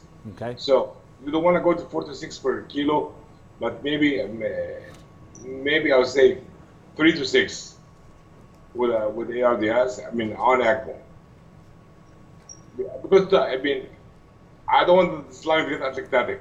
But there's a big difference between that and a patient waiting for a lung transplant. Yes. If you're waiting for a lung transplant and you're ready to give up on those lungs, I'm not going to worry about the lungs at all. Dr. Amir, what are your PEEP settings on VV ECMO if you're trying to rest the lungs? Okay, if you are on like a regular septic patient, you know, you need to have a PEEP of 15. 15. I'm a big believer in high PEEP. So low tidal volume, high PEEP. High PEEP. Even on VV ECMO, you'll use a high PEEP with low tidal volumes. And if this is, I mean, such a situation, not lung transplant, you know. Right. Lung transplant is not going to matter, right? Those lungs are going to the garbage. Well, what about just regular ARDS? That's not septic. Regular ARDS, again, I really am a high PEEP person. Okay. You get every bang for your buck, you know what I'm saying? 15, I mean, you don't want to pop the lung, but I rarely go above 15. Some people go 20, 25. I'm not a big advocate of that. You have to load the patient very well. Otherwise, your venous retainer is going to be an issue. Lung patients. Lung patients, they sponge the fluid. I don't like loading lung patients. Now, let me, so being that we're talking about fluid as well, because you want to keep their fluid balance normal, I'm going to ask you a question that maybe is a little bit off topic, but if the group doesn't mind, it'll just be my last question. How do you feel about patients who are septic, who are in ARDS, or maybe not septic in ARDS, just they're in ARDS for some reason, and they have, you know, okay renal function at the time. They're making some urine. It's not great. Do you recommend prophylactically in those patients for maintenance of homeostasis to put them on CRRT and CVVH for more precise fluid management control, or do you think that's something that should be waited on? No. Again, I definitely want CRT. You do? Yeah, absolutely. Okay. There has been data that CRT reduces your inflammatory response, wash some of the toxins away, and big data on that. And I'll tell you, CRT, you can control the fluid balance, and I think it works very well. You should not hesitate. If you think about it, start it. Again, my technique in life is if you think about something, do it. Don't wait and ponder too much. Very good. I like that philosophy too. So now I'm going to throw you just a complete curveball, and so let's think about the patient in the operating room having a double valve 3-vessel coronary, and the patient has a big tube in their right atrium going into the inferior vena cava, and that's draining by either gravity or vacuum assist into a reservoir that then gets pumped through a lung and then pumped back into the patient's aorta, and the cross clamp's going to be applied, and we're going to be a little bit hypothermic. And that patient has a reservoir volume of 4 liters because the patient was in heart failure and is massively fluid overloaded. And so we decide we're going to ultrafiltrate off all of that excess volume to reduce the need to give that patient allogeneic blood transfusions. There's a controversy within the perfusion community at this point that says that if you hemoconcentrate while you're on cardiopulmonary bypass, you will stop the kidneys from working, that you will put the patient into renal failure. Can you please tell us what your thoughts are on that thought? Okay. And again, you just want to be controversial all the way today. So I can tell you, I believe in concentrating the patients, especially our heart failure patients, maximally fluid overloaded. So I believe in hemoconcentration big time. And I believe the only thing that relates to renal dysfunction is pressure, perfusion pressure. So you don't. So the answer, the simple answer is, if I hemoconcentrate the volume in my venous reservoir on cardiopulmonary bypass with a patient that has essentially a venous pressure now of 0, but an arterial pressure of systemic pressure of 70, that hemoconcentrating the reservoir volume has no effect whatsoever on renal function. Is that what you're saying? Absolutely. Okay, thank you. And I'll tell you, I believe in this, people concentrating takes away the inflammatory response again. There's a lot of Yes. mediators that gets washed away. Those mediators are hurting you bad. I agree. Mike, One last question back to the ventilatory settings and everything. We mentioned the tidal volumes and we mentioned the PEEP. How concerned are you, or where does the measurement of the ventilation airway pressure come into hand? We see some of our patients with airway pressures in the low 20s, and we've seen some up in the very high 30s to 40. If you have, I guess what I'm trying to ask is, if you have an airway pressure that high, do you have to sacrifice PEEP, or what is the relationship between the two, and how would you deal with that situation? Okay, if I have an airway pressure that high, I'm very concerned actually. And the first step for me, which might sound very rudimentary, sedation and paralysis appropriately. Right. If patient's not sedated and paralyzed appropriately, we're going to have artificial, airway pressures that are that high. So you need to make sure sedate and paralyzed, patient is well suctioned, there's no plugging. I know it sounds very rudimentary, but I promise you, things go crazy. There's no kink in the tube. There's no kink that you cannot see. Sometimes the tube is going in the mouth, making a little turn, before it makes the bigger turn, you have that kink, and you see artificial. You want to make sure that all is real. If all that's real, and you're getting those high peak airway pressures, and you're having proper ventilation, there's a big problem, and you're going to have to consider, actually, believe it or not, ECMO. no, if the patient is on ECMO. Is on ECMO, yeah. If they are on ECMO, They're we still on see ECMO. those. Do you sacrifice the PEEP? Do you lower the PEEP because the Not pressure? lower the people. I would do whatever I need to do to go to 30. I don't want any pressures above 30. Above 30 has been really good. It's shown to be very bad. So which would you do first? Lower the volume to, would you go as low as 2 milliliters per kilogram on your tidal volume and keep the PEEP high, or would you start after you get to 3 milliliters per kilogram at your lowest point, turn the PEEP down from 15 to 10? Which would you do to get that pressure below 30? I would keep the tidal volumes. I would want it less than 3. I don't think less than 3 can inflate the alveoli appropriately. Okay, so 3. So you would go down at that point. So 3 milliliters per kilogram is really the lowest you're comfortable going on your tidal volume, and start with a PEEP of 15 and lower as necessary to get the pressure under 30. Yes, that's what I would do till I get to the situation I want to get to. Very good. Right. And any other questions from the audience, from the panel? No, that was great. Dr. Samir, we can't thank you enough, sir. It's been a pleasure as always, and I'm looking forward to seeing you back up here in Magnolia for more raw hamburgers and crawfish when the season comes up. I'm going to be missing my raw burger today, but unfortunately I have 2 meetings back to back this afternoon. Very nice to meet all of you, and I look to meet you guys in person. Thank you so much. Thank you. Thank you, Dr. Samir. Be safe, sir. Thank you. Good day. Thank you. Okay, so we're going to forego.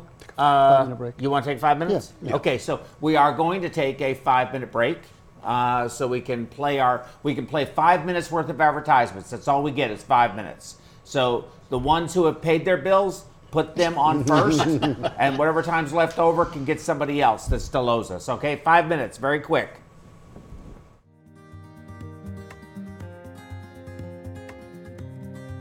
The point of care program at Huntsville Hospital is approaching its 20-year anniversary. As we began to grow as a hospital and provide more complex services to our community, the need for point of care testing became very clear in our organization.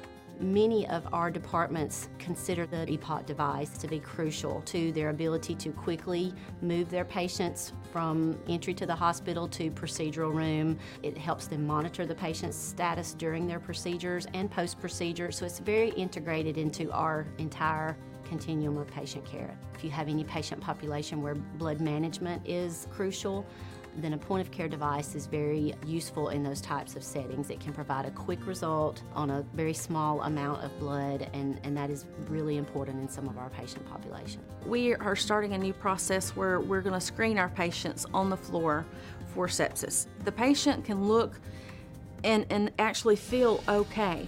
They will show us signs and symptoms of sepsis. So what we do when they show these signs, we get a lactate level. Lactic acid is a product of the sepsis cascade. So with sepsis, the inflammatory light switch goes on, the cascade starts churning, and unfortunately, once it starts going, we have to stop it. It will not stop on its own. The faster the lab draw, the faster the lab results, the faster you can act on it. The process in the lab is what the process is. It just takes a certain amount of time for the instruments to run those tests. I mean, we're talking 30 minutes even on a stat because that's the process. That's just how long it takes. There's not really anything you can do about that. For every hour you wait to give an antibiotic, the mortality for that patient increases 8%.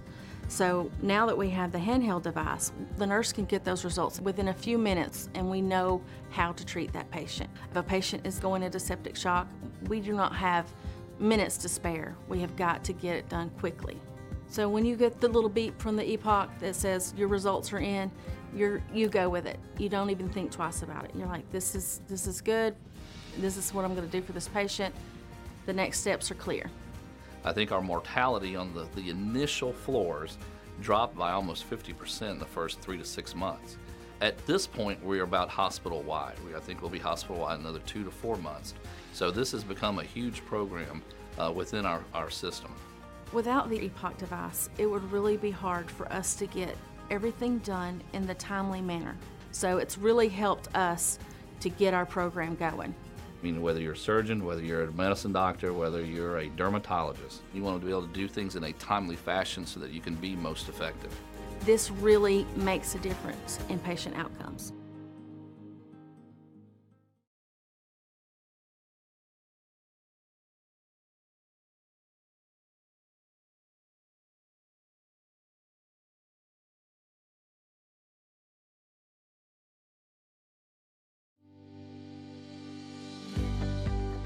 Mixed cannulae, expanding performance standards.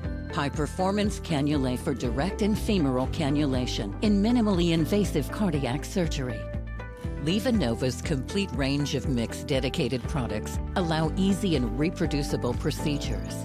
The portfolio includes the sutureless aortic valve Percival, Memo 4D for mitral valve repair, the HeartLink system for assisting the perfusionist in applying goal-directed perfusion therapy, and a broad choice of high-performance dedicated cannulae. LivaNova's range of cannulae suit every cannulation technique for minimally invasive cardiac surgery. Venous and arterial femoral cannulation can be performed using the WRAP venous cannula and the EasyFlow Duo. For arterial direct and venous femoral cannulation, the EasyFlow aortic cannula and the WRAP are available. For venous femoral access, the LivaNova WRAP cannula features a dual-stage configuration for optimal drainage of the inferior and superior vena cava without interfering with the right atrium. The high-flow dynamics of WRAP improves the capability of drainage with a low pressure drop. An optional Sellinger dilator kit is available to perform percutaneous insertion. The LivaNova EasyFlow Duo cannula is designed for a safe and smooth femoral arterial cannulation. Its conical dispersion tip design allows a more gentle flow in the femoral artery, and its red cap avoids blood backflow during obturator removal. A dilator kit for percutaneous insertion is also included with the cannula.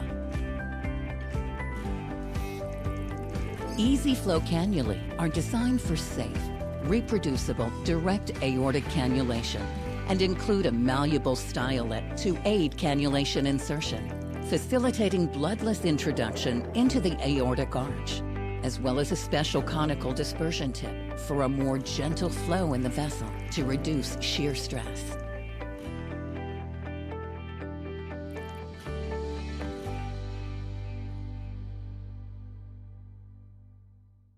And welcome back, everyone, to part 2 of day 3 of PerfWeb number 26 when VV-VV ECMO is still not enough? Mr. John Ingram. Hey, thank you, Joe, and appreciate you having me here again. And this talk comes from a case report that we are just recently completing this ECMO run. And I think a couple months ago when you had visited me down in Orlando, you might have seen this patient when I gave you a tour of our unit, I'm not sure. Yes, absolutely. And we were talking about 3 or 4 weeks ago, and I said, Joe, this has been a pretty interesting ECMO case. What would you feel about incorporating it into a talk? And you said, absolutely, it's a pretty unusual case. So I don't have any disclosures on this particular talk.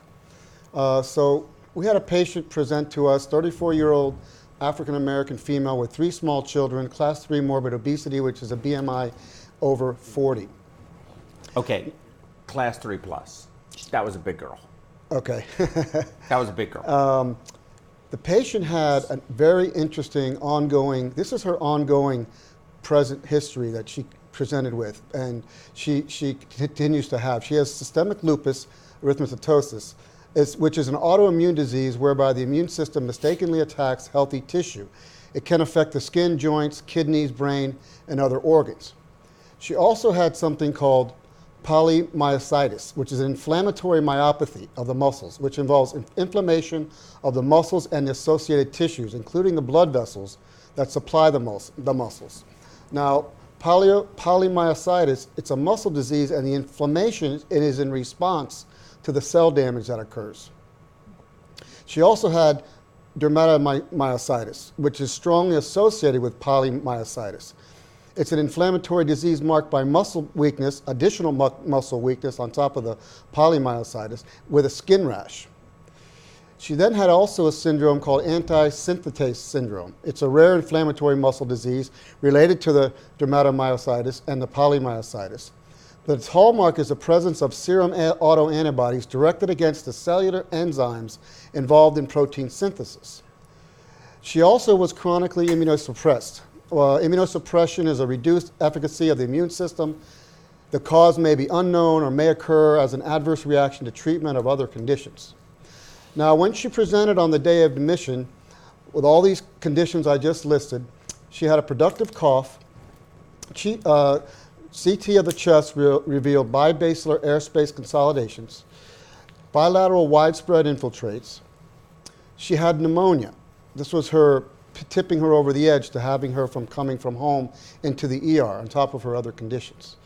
So her heart rate was 131, her blood pressure was relatively normal, but her respiratory rate was 20, and she still had a decent arterial sat of 94%. She had an elevated white blood cell count of 17,000, but her temperature was normal. So went ahead and started prophylactic antibiotics were started. So on post-admission day 1, her respiratory rate went up to 30, up from admission day, which was 20. She then required 4 liters per minute of nasal cannula oxygen to keep her sat at 96%. On post-admission day 2, she had suspected mucormycosis, which is a pneumonial fungal infection. It's caused by the order Mucorales rhizopus species. It's the most common organism. This disease is often characterized by fungal branches growing in and around blood vessels. Most commonly involves severe infection of the facial sinuses. It comes through your nose, it comes through your eyes. It's very, very unsightly, and it also may extend into the brain. Most mucormycosis infections are life-threatening, especially in immunocompromised patients, which she was.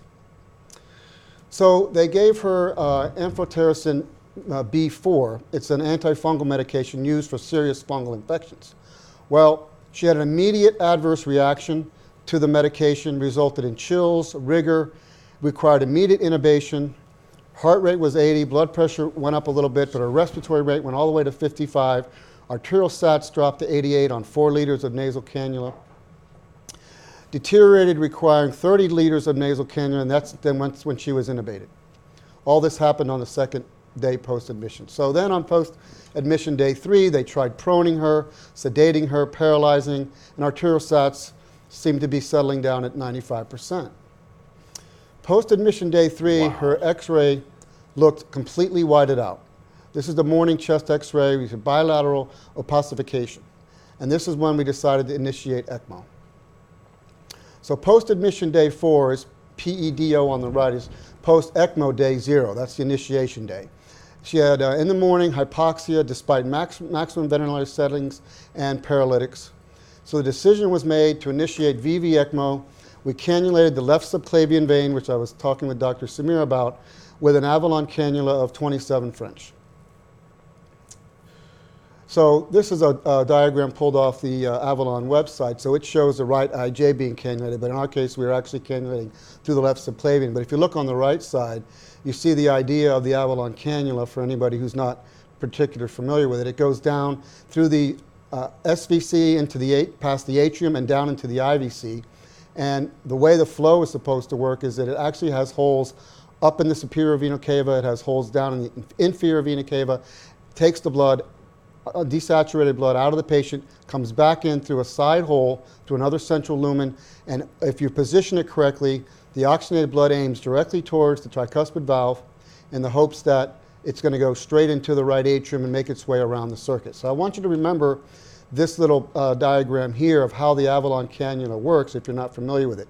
You're taking blood out of the SVC and out of the IVC back to the ECMO unit and return it oxygenated, aimed towards the right atrium. You can verify this, and you need to verify this, through a TEE. Okay, and you see the cannula placed, and you can kind of see on the left screen where the red arrow is, where the opening is for the exit of the returning arteriobolized blood. And then you see, once we're flowing, that it is truly shooting directly towards the tricuspid valve there on the right. So you know that your position for the ECMO cannula is correct, for the Avalon cannula.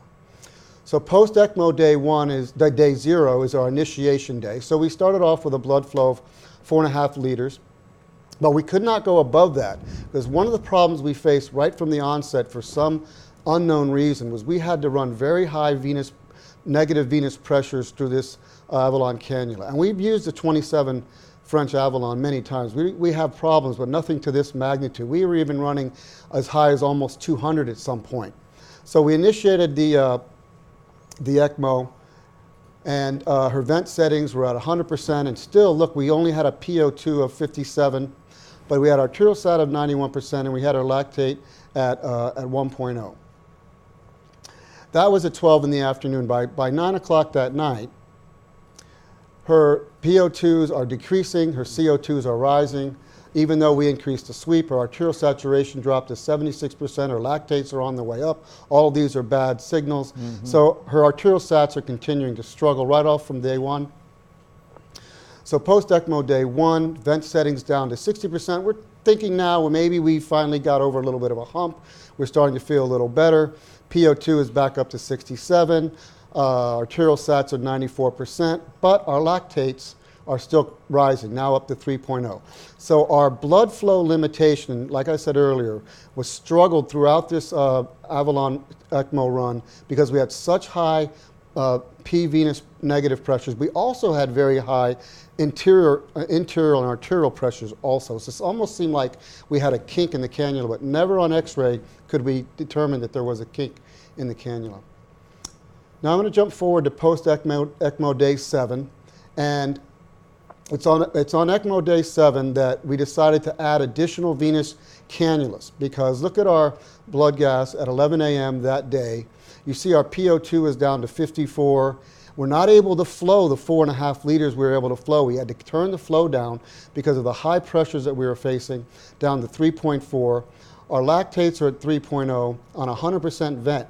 So we decided that we would add 2 more femoral venous cannulas, okay? So we did that, and now after that happens, we have VV-VV ECMO. We were able to turn the vent setting down to 50%. This is 5 hours later at 1400, 3 hours later. And you see that our PO2 has jumped up to 84. Our blood flow is now up to 7, because now we have nice, less resistance through the cannulas. We're able to flow through all 4 cannulas. Our sweep has been dropped, but our sats are picked up to 98%, and our lactates have dropped down to 2.3. So we think now, once again, that we've finally got a little bit of a handle on this. And this is what the diagram looks like here. If you can envision, you have a venous drain cannula coming out of the Avalon, and then it comes down and it's widened to another femoral venous cannula that also is widened to the negative pull. You go through the oxygenator, the arterialized blood is split up to a femoral venous cannula that ends up into the right atrium, as well as the Avalon return cannula that also spills blood back into the right atrium. Okay, so this is the configuration, VV-VV ECMO with an Avalon and FEM-FEMs. So looking just at the FEM-FEM aspect of it, we had in the right femoral a 25 French drain cannula, and in the left femoral a 22 French return cannula. This is what the femoral side looks like, and remember that your left femoral return cannula is fed all the way up into the atrium. Again, you're trying to get that arterialized blood to go into the right side of the heart, right? From the Avalon aspect, basically have the Avalon hooked up. It's doing what it normally would do. You're going to withdraw venous blood from the superior vena cava and the inferior vena cava, return it arterialized, aiming it towards the tricuspid valve. So this is, I'm going to walk you through our progression here. So we start off post-ECMO day 0 through 7. We just had a VV Avalon ECMO. Then on post-ECMO day 7 to 24, we rode with VV-VV, which was an Avalon with 2 FEM-FEM cannulas in place, as I just explained. So now on post-op ECMO day 7, you can see we have the femoral venous cannulas, very hard to see because it's so widened out. They go all the way up into the superior vena cava. On post-ECMO day 8, we were able to turn the vent settings back down to 50%. We feel like we're making progress. PO2 is 63. Lactates are dropping to 1.9. We have a decent arterial saturation of 91%. That was 12 o'clock in the afternoon.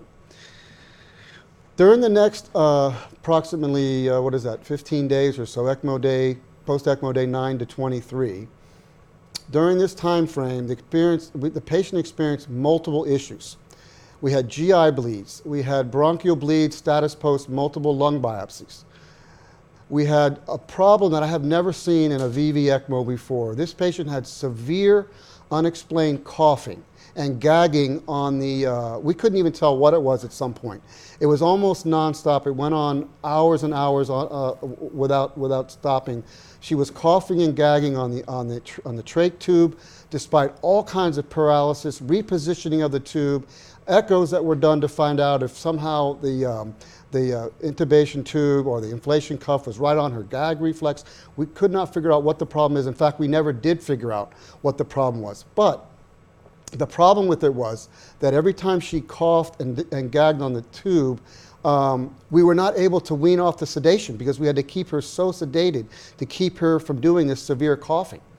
And then also when she would cough, she would bear down and it would decrease our ability to flow because of the Valsalva that she was doing.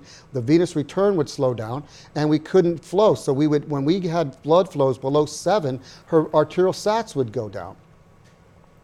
So we were unable to keep the patient awake. We couldn't interact with her. We couldn't rehab her in any way due to this immediate and prolonged coughing episodes, which caused nearly continuous suction events, along with desaturations going down in the 60s every time she would do that. We tried using esmolol to decrease some of her cardiac output, but we were stuck. We were stuck in a range of PO2s 40 to 100 with vents settings of 40 to 100%. We could never turn the vent down below 40, and we could never get our PO2s very high for very long. So a decision was made to implement a second cardio help in parallel. What does that mean? Well, on post-ECMO day 24, look at our blood gases. Before we made any changes, we had to have the vent setting at 100%. Our PO2 was still only 52. Arterial sats were borderline 89%. Our lactates were hanging in there at 1.6. 3 o'clock in the afternoon, the decision was made to implement a second cardio help in parallel. After we did that, we were able to turn the vent setting down to 50%. Our CO2s came down, our PO2s went up 94, arterial sats went up to 98%. Our lactates were still trickling up. So this is what it looked like before. With one single cardio help on VV-VV ECMO with an Avalon circuit and two before the Avalon, only with the Avalon circuit, right, we had a blood flow of 7 and a sweep of 13. When we added 2 cardiohelps, one on the VV side and one on the cardiohelp side, we now had a blood flow of 10 with a sweep of 9. Oh. The Avalon and the FEM circuit. So I'm going to tell you what this, so look at our progress now. We started off with a VV Avalon circuit, post-ECMO day 1 through 7. Then we combined additional cannulas, femoral venous cannulas, post-ECMO day 7 to 24. Then we split the two and had 2 separate cardiohelps, one running the Avalon, one running the FEM circuit on post-ECMO days 24 to 65. That's where we are now. So let's look at what happened. We have 2 separate VV ECMOs going. One that's running the Avalon cannula and one that's running the femoral FEM venous cannulas, okay? And this is a picture of the actual bedside where you see 2 cardiohelps side by side. You see the tubes there going underneath the blanket. On post-ECMO day, I'm going to do about 10-day blocks here. Post-ECMO day 25, we had vent settings down to 35%, PO2 of 83, arterial sats 98%, and we're seeing a drop in our lactate.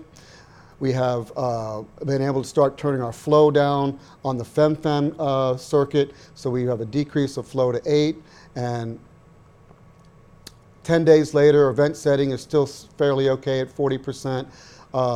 Decent blood gases, our lactate's still dropping a bit. Our blood flow on the Avalon circuit, we're actually able to turn down, and we're actually starting to be able to turn down the blood flow on the FEM circuit as well. So we're down to a 6.8 total blood flow with a sweep of 10 between the two of them. Post-ECMO day 45, 10 days later, we're seeing an increase in our PO2s. Arterial sats are good, our lactate is at 1. We're still able to turn the Avalon flow down even further with a sweep of only 1 on the Avalon circuit.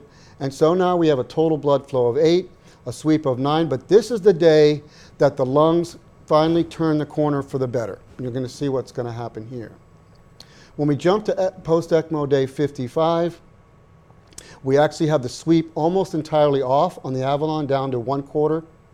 PO2 65, arterial sats 93, our lactates are still good at 1.4. We've also been able to turn the flow down on the femoral ECMO circuit. So our total blood flow is down to 7.2.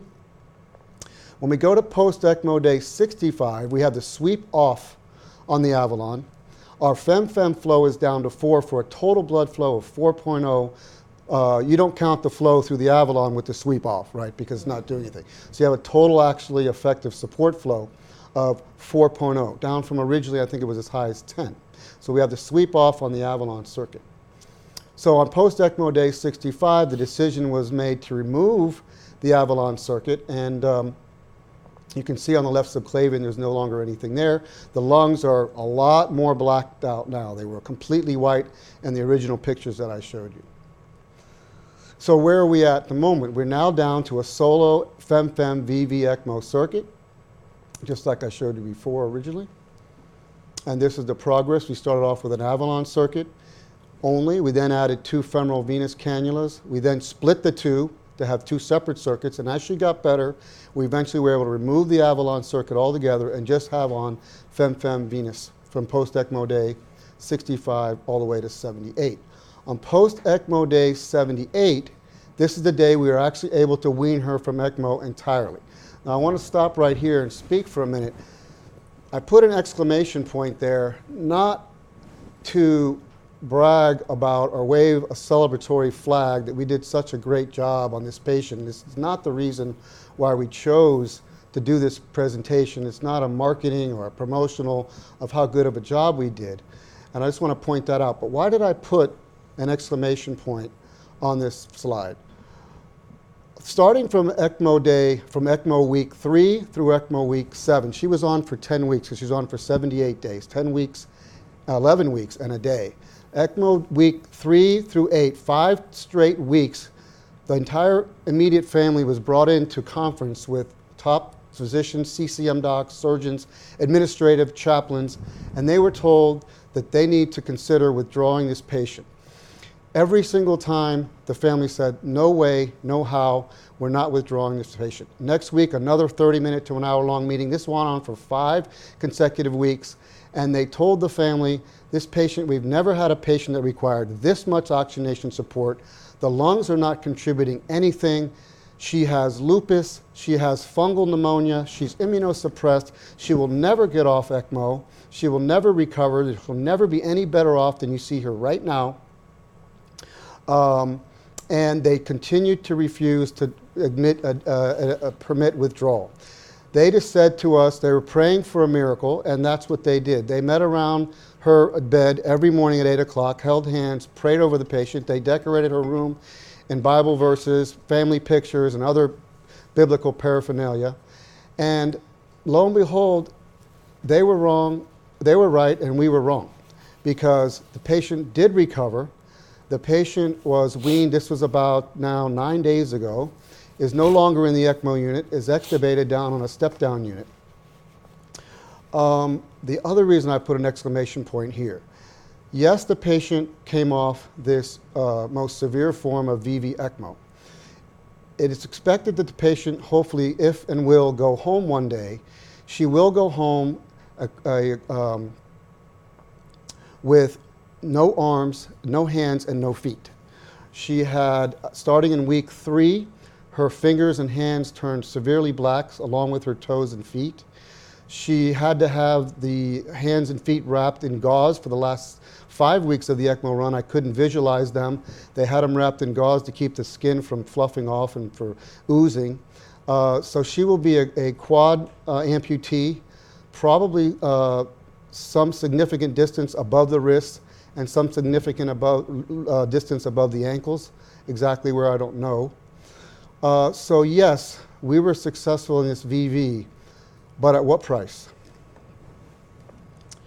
So I want to bring some slides for possible discussion. So when you have 2 separate ECMO circuits running, and I have there, this is our trends that happened every 10 days I plotted. The FEM circuit there in the red, the Avalon circuit there, which stopped at day 65.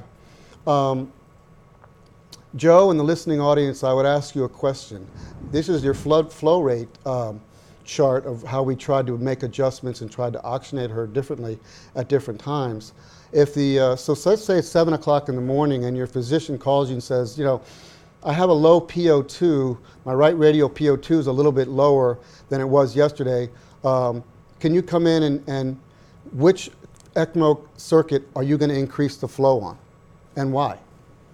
We'll get back to that in a minute. Here's the sweep flow rates, and as you can tell, we tried doing different things with the sweep flow rates. Let's say the physician calls you the next morning and says, you know, Joe, my CO2 levels are high. Can you come in and increase the sweep? Which circuit do you increase the sweep on and why? Here's our lactate chart. Every day there was drawn a lactate, and I tried to summarize that.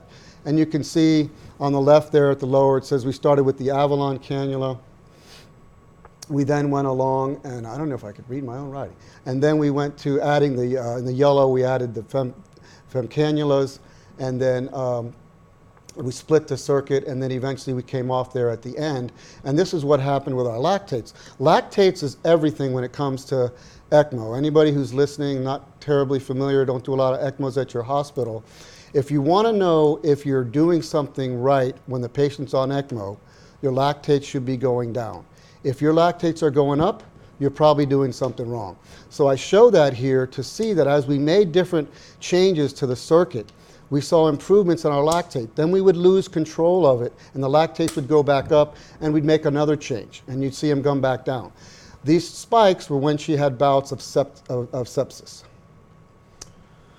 So now here's part of why I did this talk, and I wanted to do this talk, was not about whether we were successful or not. It was about how elaborate and interesting it was to me from a perfusion standpoint to have 2 separate ECMO circuits running, and basically running at the same point next to each other in the atrium.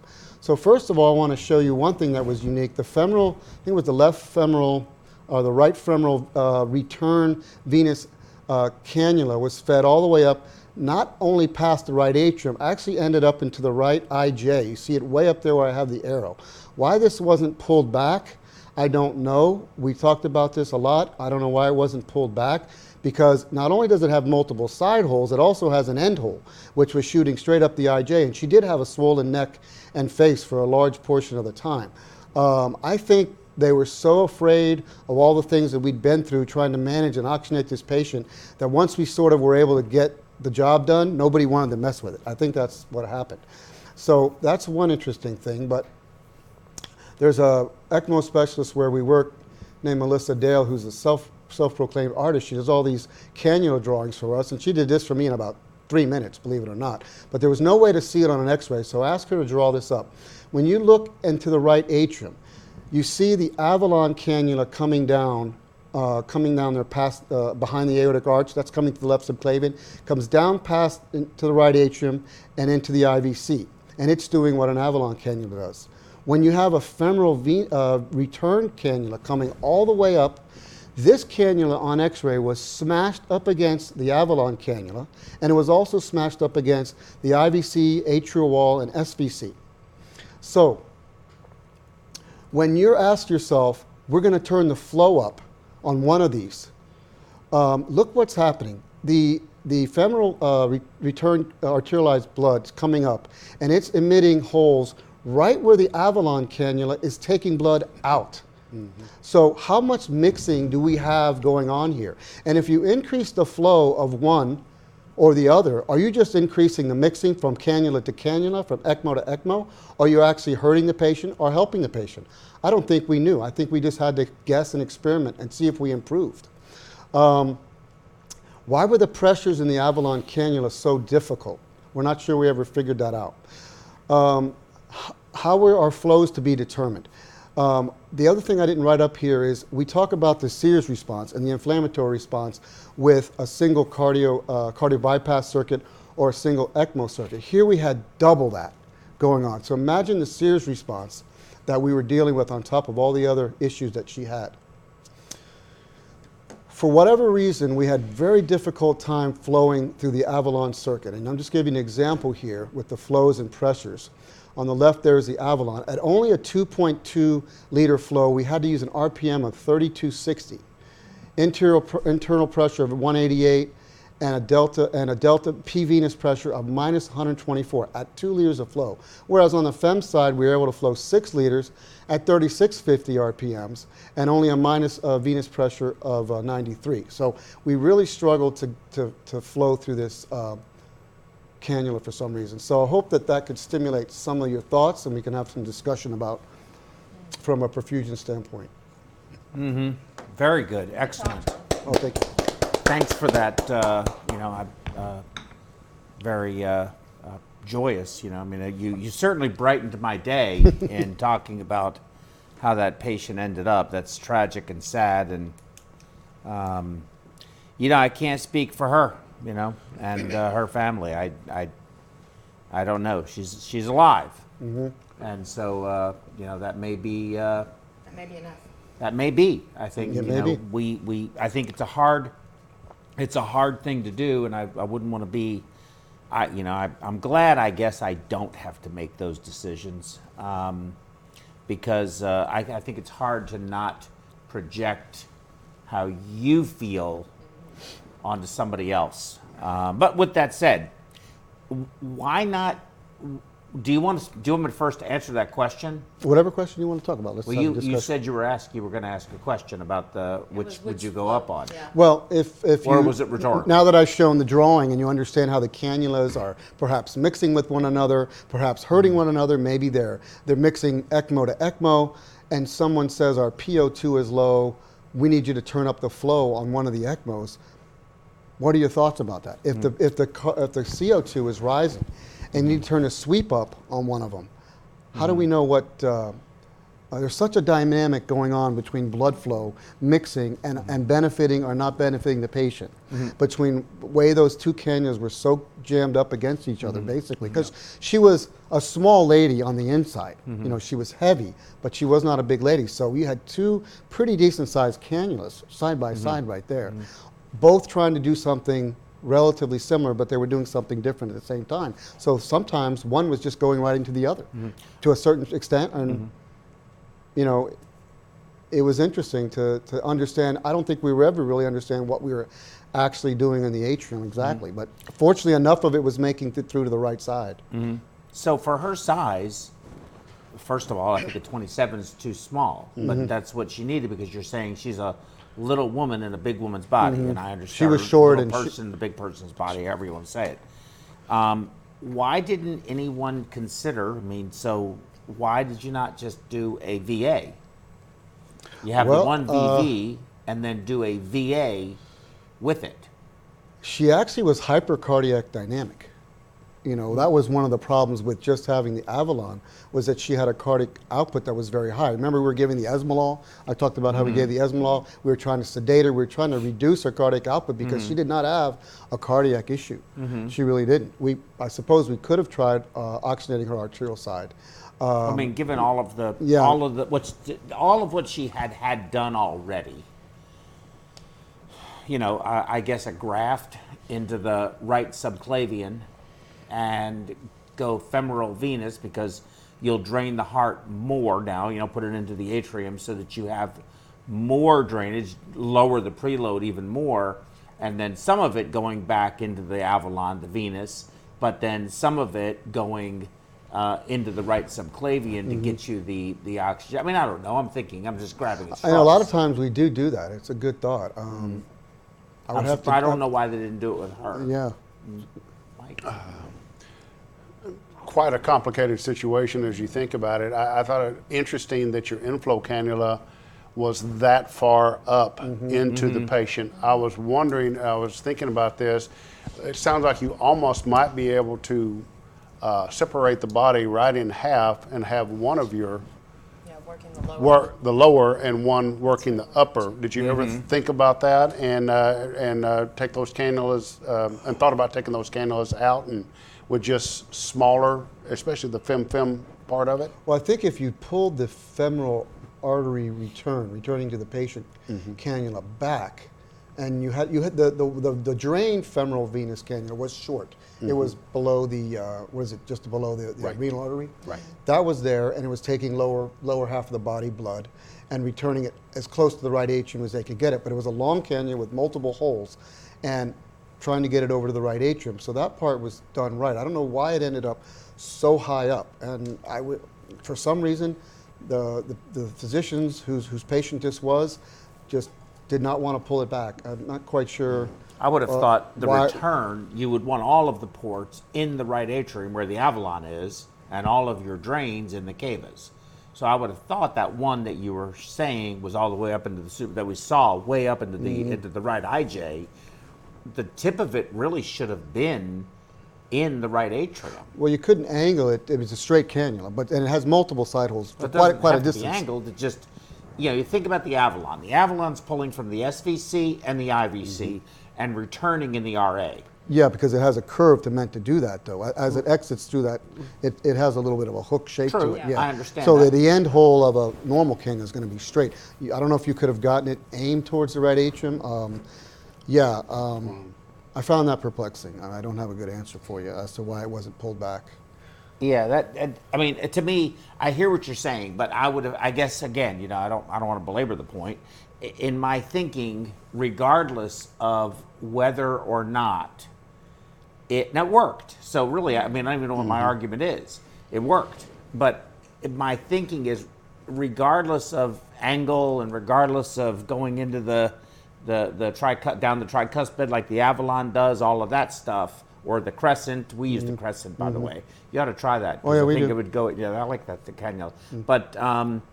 But it seems putting the blood back into the superior vena cava, which is what was happening, is just getting picked back up again. And so what you may be doing is making your Avalon oxygenation more effective because it doesn't have as desaturated a blood. But I still feel that, and I think you can only do so much. If no one wants to pull it back, you can't pull it back yourself. but I would have thought that would have been the right I think thing it to might do. have helped. Yeah. Yeah, I think that's. And whether it would help or not, who knows? Regardless that the patient got better, doesn't mean we couldn't have done something better. Well, you were I mean, it was a mess. I mean, this was not this was a tough case, and I liked the way you articulated the reason for your exclamation point and why that wasn't there. So I thought that was very appropriate. I don't know if you define success where it's successful in the face that there's not a single physician at our hospital that thought this patient was going anywhere by ECMO week 3, by ECMO day 21. The family had been spoke to at least twice. They were spoke to on 5 lengthy 30-minute to 1 hour closed-door meetings. Even administration got involved at one point. There is no reason to put your daughter, your sister through this.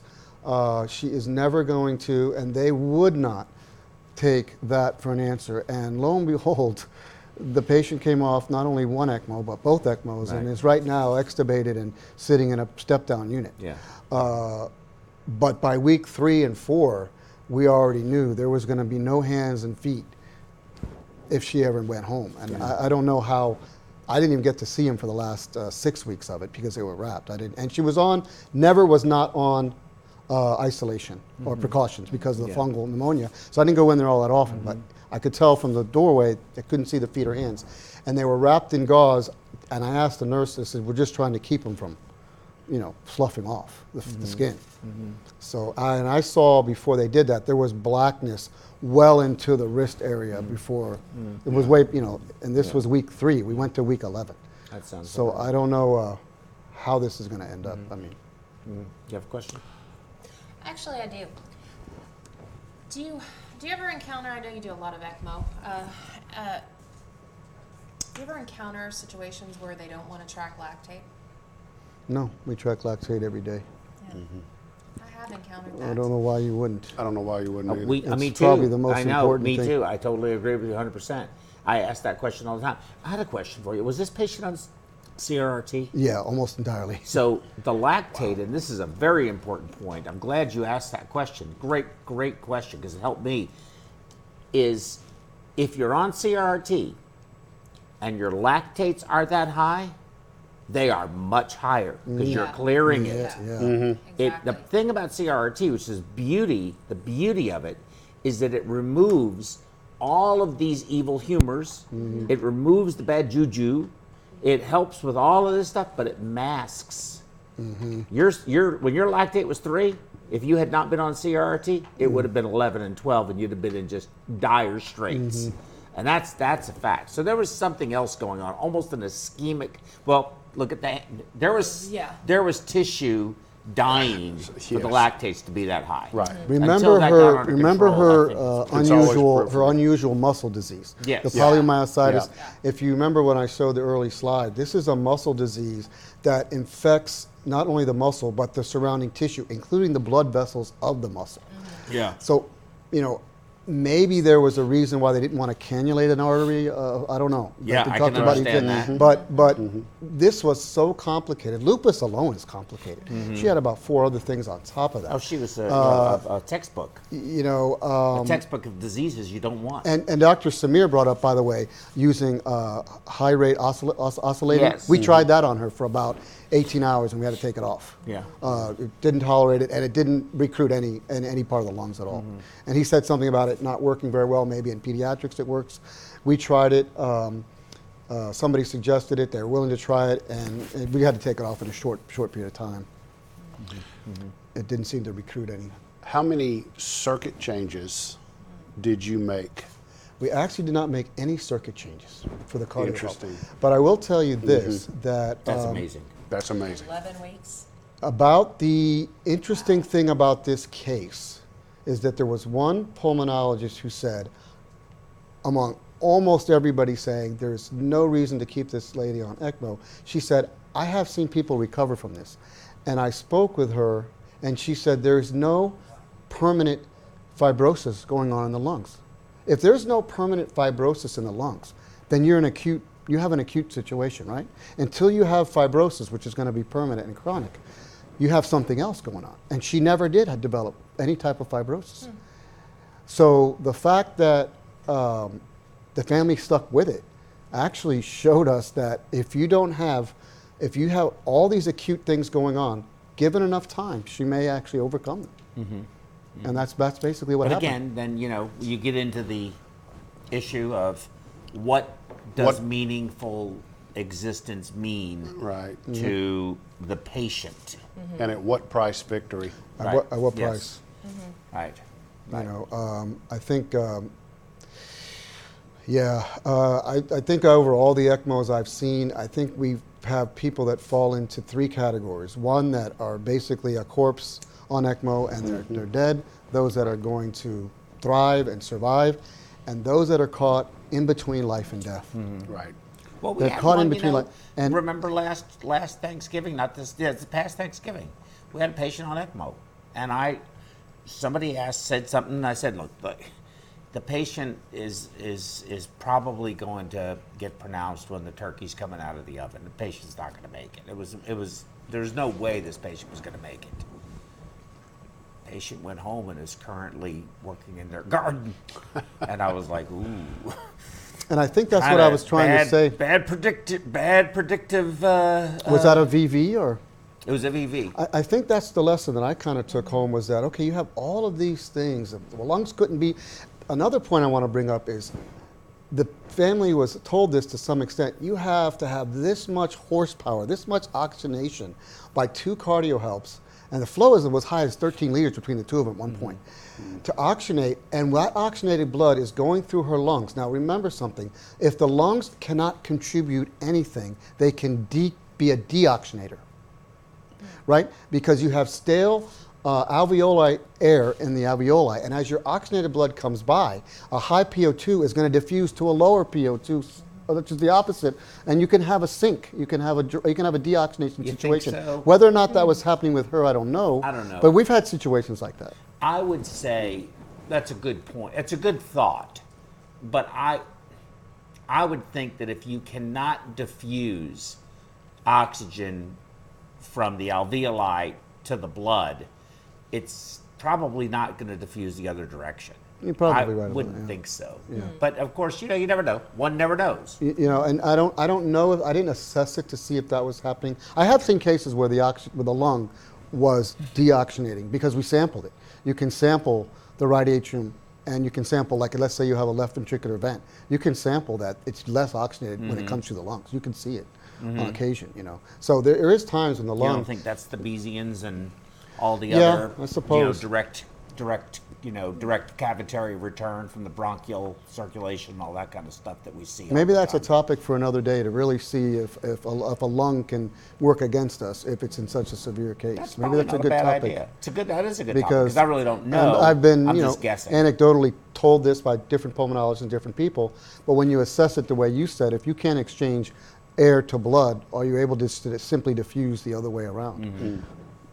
I don't know. I guess, it's a good question. And we did have the lady... we need a lung transplant expert to talk about that. That would probably be the right person for that, that deals with those kinds of dilemma all of the time. A lung transplant surgeon would probably have that, or a pulmonologist that deals in lung transplant patients. They probably, because they're probably some kind of circulation. How we develop collaterals in the coronaries. Do we develop those in the lungs when you have a problem like that? I don't know the answer to that. I don't know. That could be. I just don't know. So I think, again, good topic for another day. All right, we need to get you to the airport, young man. We'll try to see. Okay, I have kept us on schedule. In fact, I've kept us ahead of schedule. So if the board is watching, okay, I've had many other programs that have gone way over the time and we never get any extra credit for them. So we're going to probably end today a little early and ask forgiveness versus permission and make up for it in our next program when we will build in a runover. Okay, so think about it. Both Stephanie and I don't know about you or you, but Stephanie and I finished our board recertification yesterday and got it in on time Me too. And paid the fees. You too? Yesterday? Yeah, Yes, there's yesterday. 3 of us. What cycle? You too? Yesterday? Couple of weeks ago. Oh, you did yours a couple of weeks ago. You guys Yeah, are we had cycle it. two? We're on cycle 2. I guess. Exactly. I'm Yeah. looking. Yeah. So anyway, with that said, listen, everybody, we want to thank you so much. We need to get John to the airport. He wants to go back home to Orlando and see his lovely family.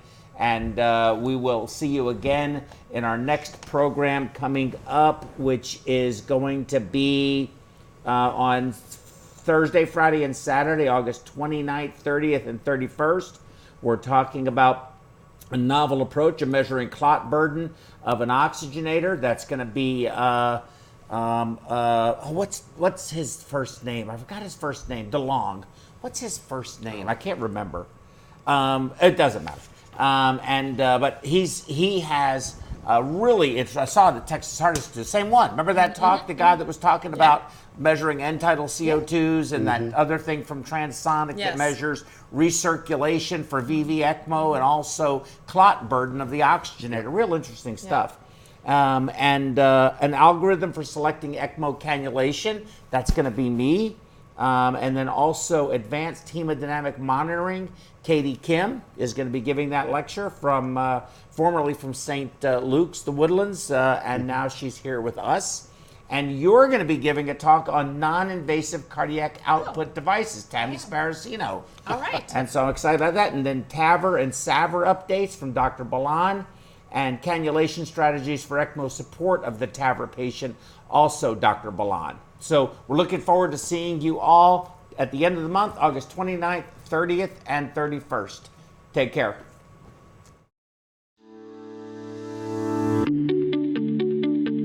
Let's start with the basics. What's the goal of autotransfusion? The goal of autotransfusion is to return the highest quantity and quality of red blood cells to patients with the least amount of waste as quickly as possible. Take a look at what goes on inside an autotransfusion device.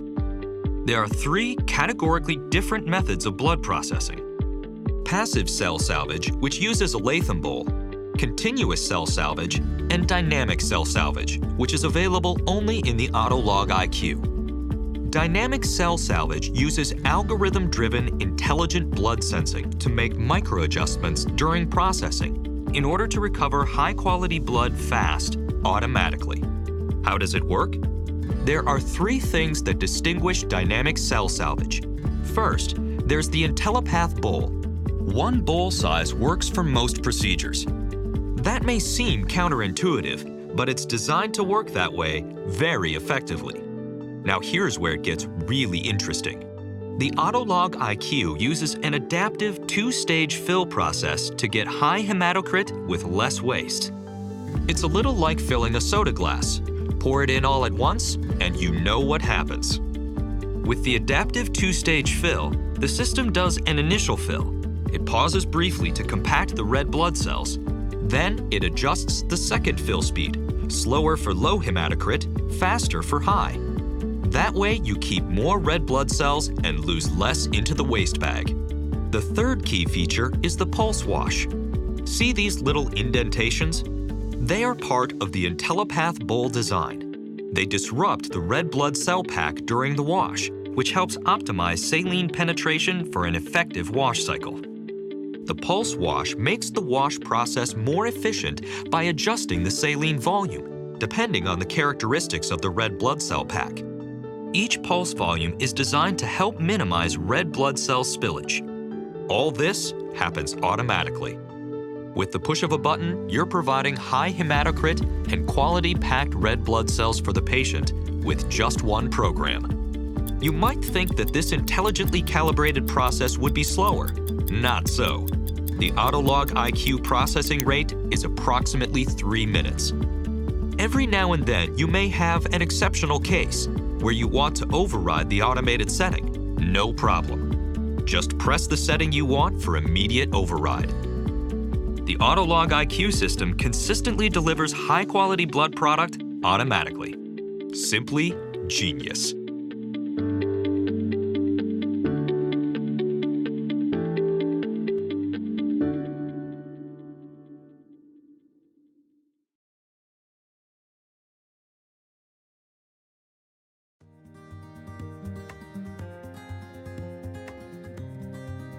point of care program at Huntsville Hospital is approaching its 20-year anniversary. As we began to grow as a hospital and provide more complex services to our community, the need for point of care testing became very clear in our organization. Many of our departments consider the EPOC device to be crucial to their ability to quickly move their patients from entry to the hospital to procedural room. It helps them monitor the patient's status during their procedures and post-procedure, so it's very integrated into our entire continuum of patient care. If you have any patient population where blood management is crucial, then a point of care device is very useful in those types of settings. It can provide a quick result on a very small amount of blood, and that is really important in some of our patient population. We are starting a new process where we're going to screen our patients on the floor for sepsis. The patient can look and actually feel okay. They will show us signs and symptoms of sepsis. So what we do when they show these signs, we get a lactate level. Lactic acid is a product of the sepsis cascade. So with sepsis, the inflammatory light switch goes on, the cascade starts churning, and unfortunately, once it starts going, we have to stop it. It will not stop on its own. The faster the lab draw, the faster the lab results, the faster you can act on it. The process in the lab is what the process is. It just takes a certain amount of time for the instruments to run those tests. I mean, we're talking 30 minutes even on a stat because that's the process. That's just how long it takes. There's not really anything you can do about that. For every hour you wait to give an antibiotic, the mortality for that patient increases 8%. So now that we have the handheld device, the nurse can get those results within a few minutes, and we know how to treat that patient. If a patient is going into septic shock, we do not have minutes to spare. We have got to get it done quickly. So when you get the little beep from the EPOC that says your results are in, you go with it. You don't even think twice about it. You're like, this is good. This is what I'm going to do for this patient. The next steps are clear. I think our mortality on the initial floors dropped by almost 50% in the first 3 to 6 months. At this point, we're about hospital-wide. I think we'll be hospital-wide another 2 to 4 months. So this has become a huge program within our system. Without the EPOC device, it would really be hard for us to get everything done in the timely manner. So it's really helped us to get our program going. I mean, whether you're a surgeon, whether you're a medicine doctor, whether you're a dermatologist, you want to be able to do things in a timely fashion so that you can be most effective. This really makes a difference in patient outcomes.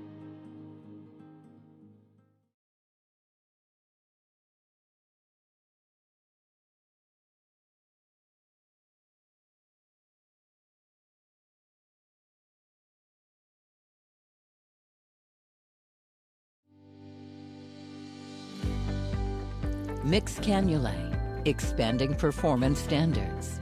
High-performance cannulae for direct and femoral cannulation in minimally invasive cardiac surgery. LivaNova's complete range of mixed dedicated products allow easy and reproducible procedures. The portfolio includes the sutureless aortic valve Percival, Memo 4D for mitral valve repair, the HeartLink system for assisting the perfusionist in applying goal-directed perfusion therapy, and a broad choice of high-performance dedicated cannulae.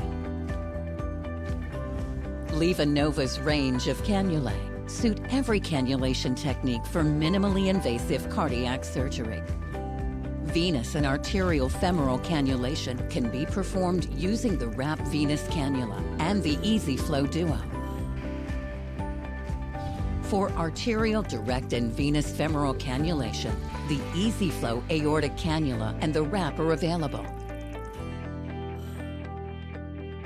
For venous femoral access, the LivaNova WRAP cannula features a dual-stage configuration for optimal drainage of the inferior and superior vena cava without interfering with the right atrium.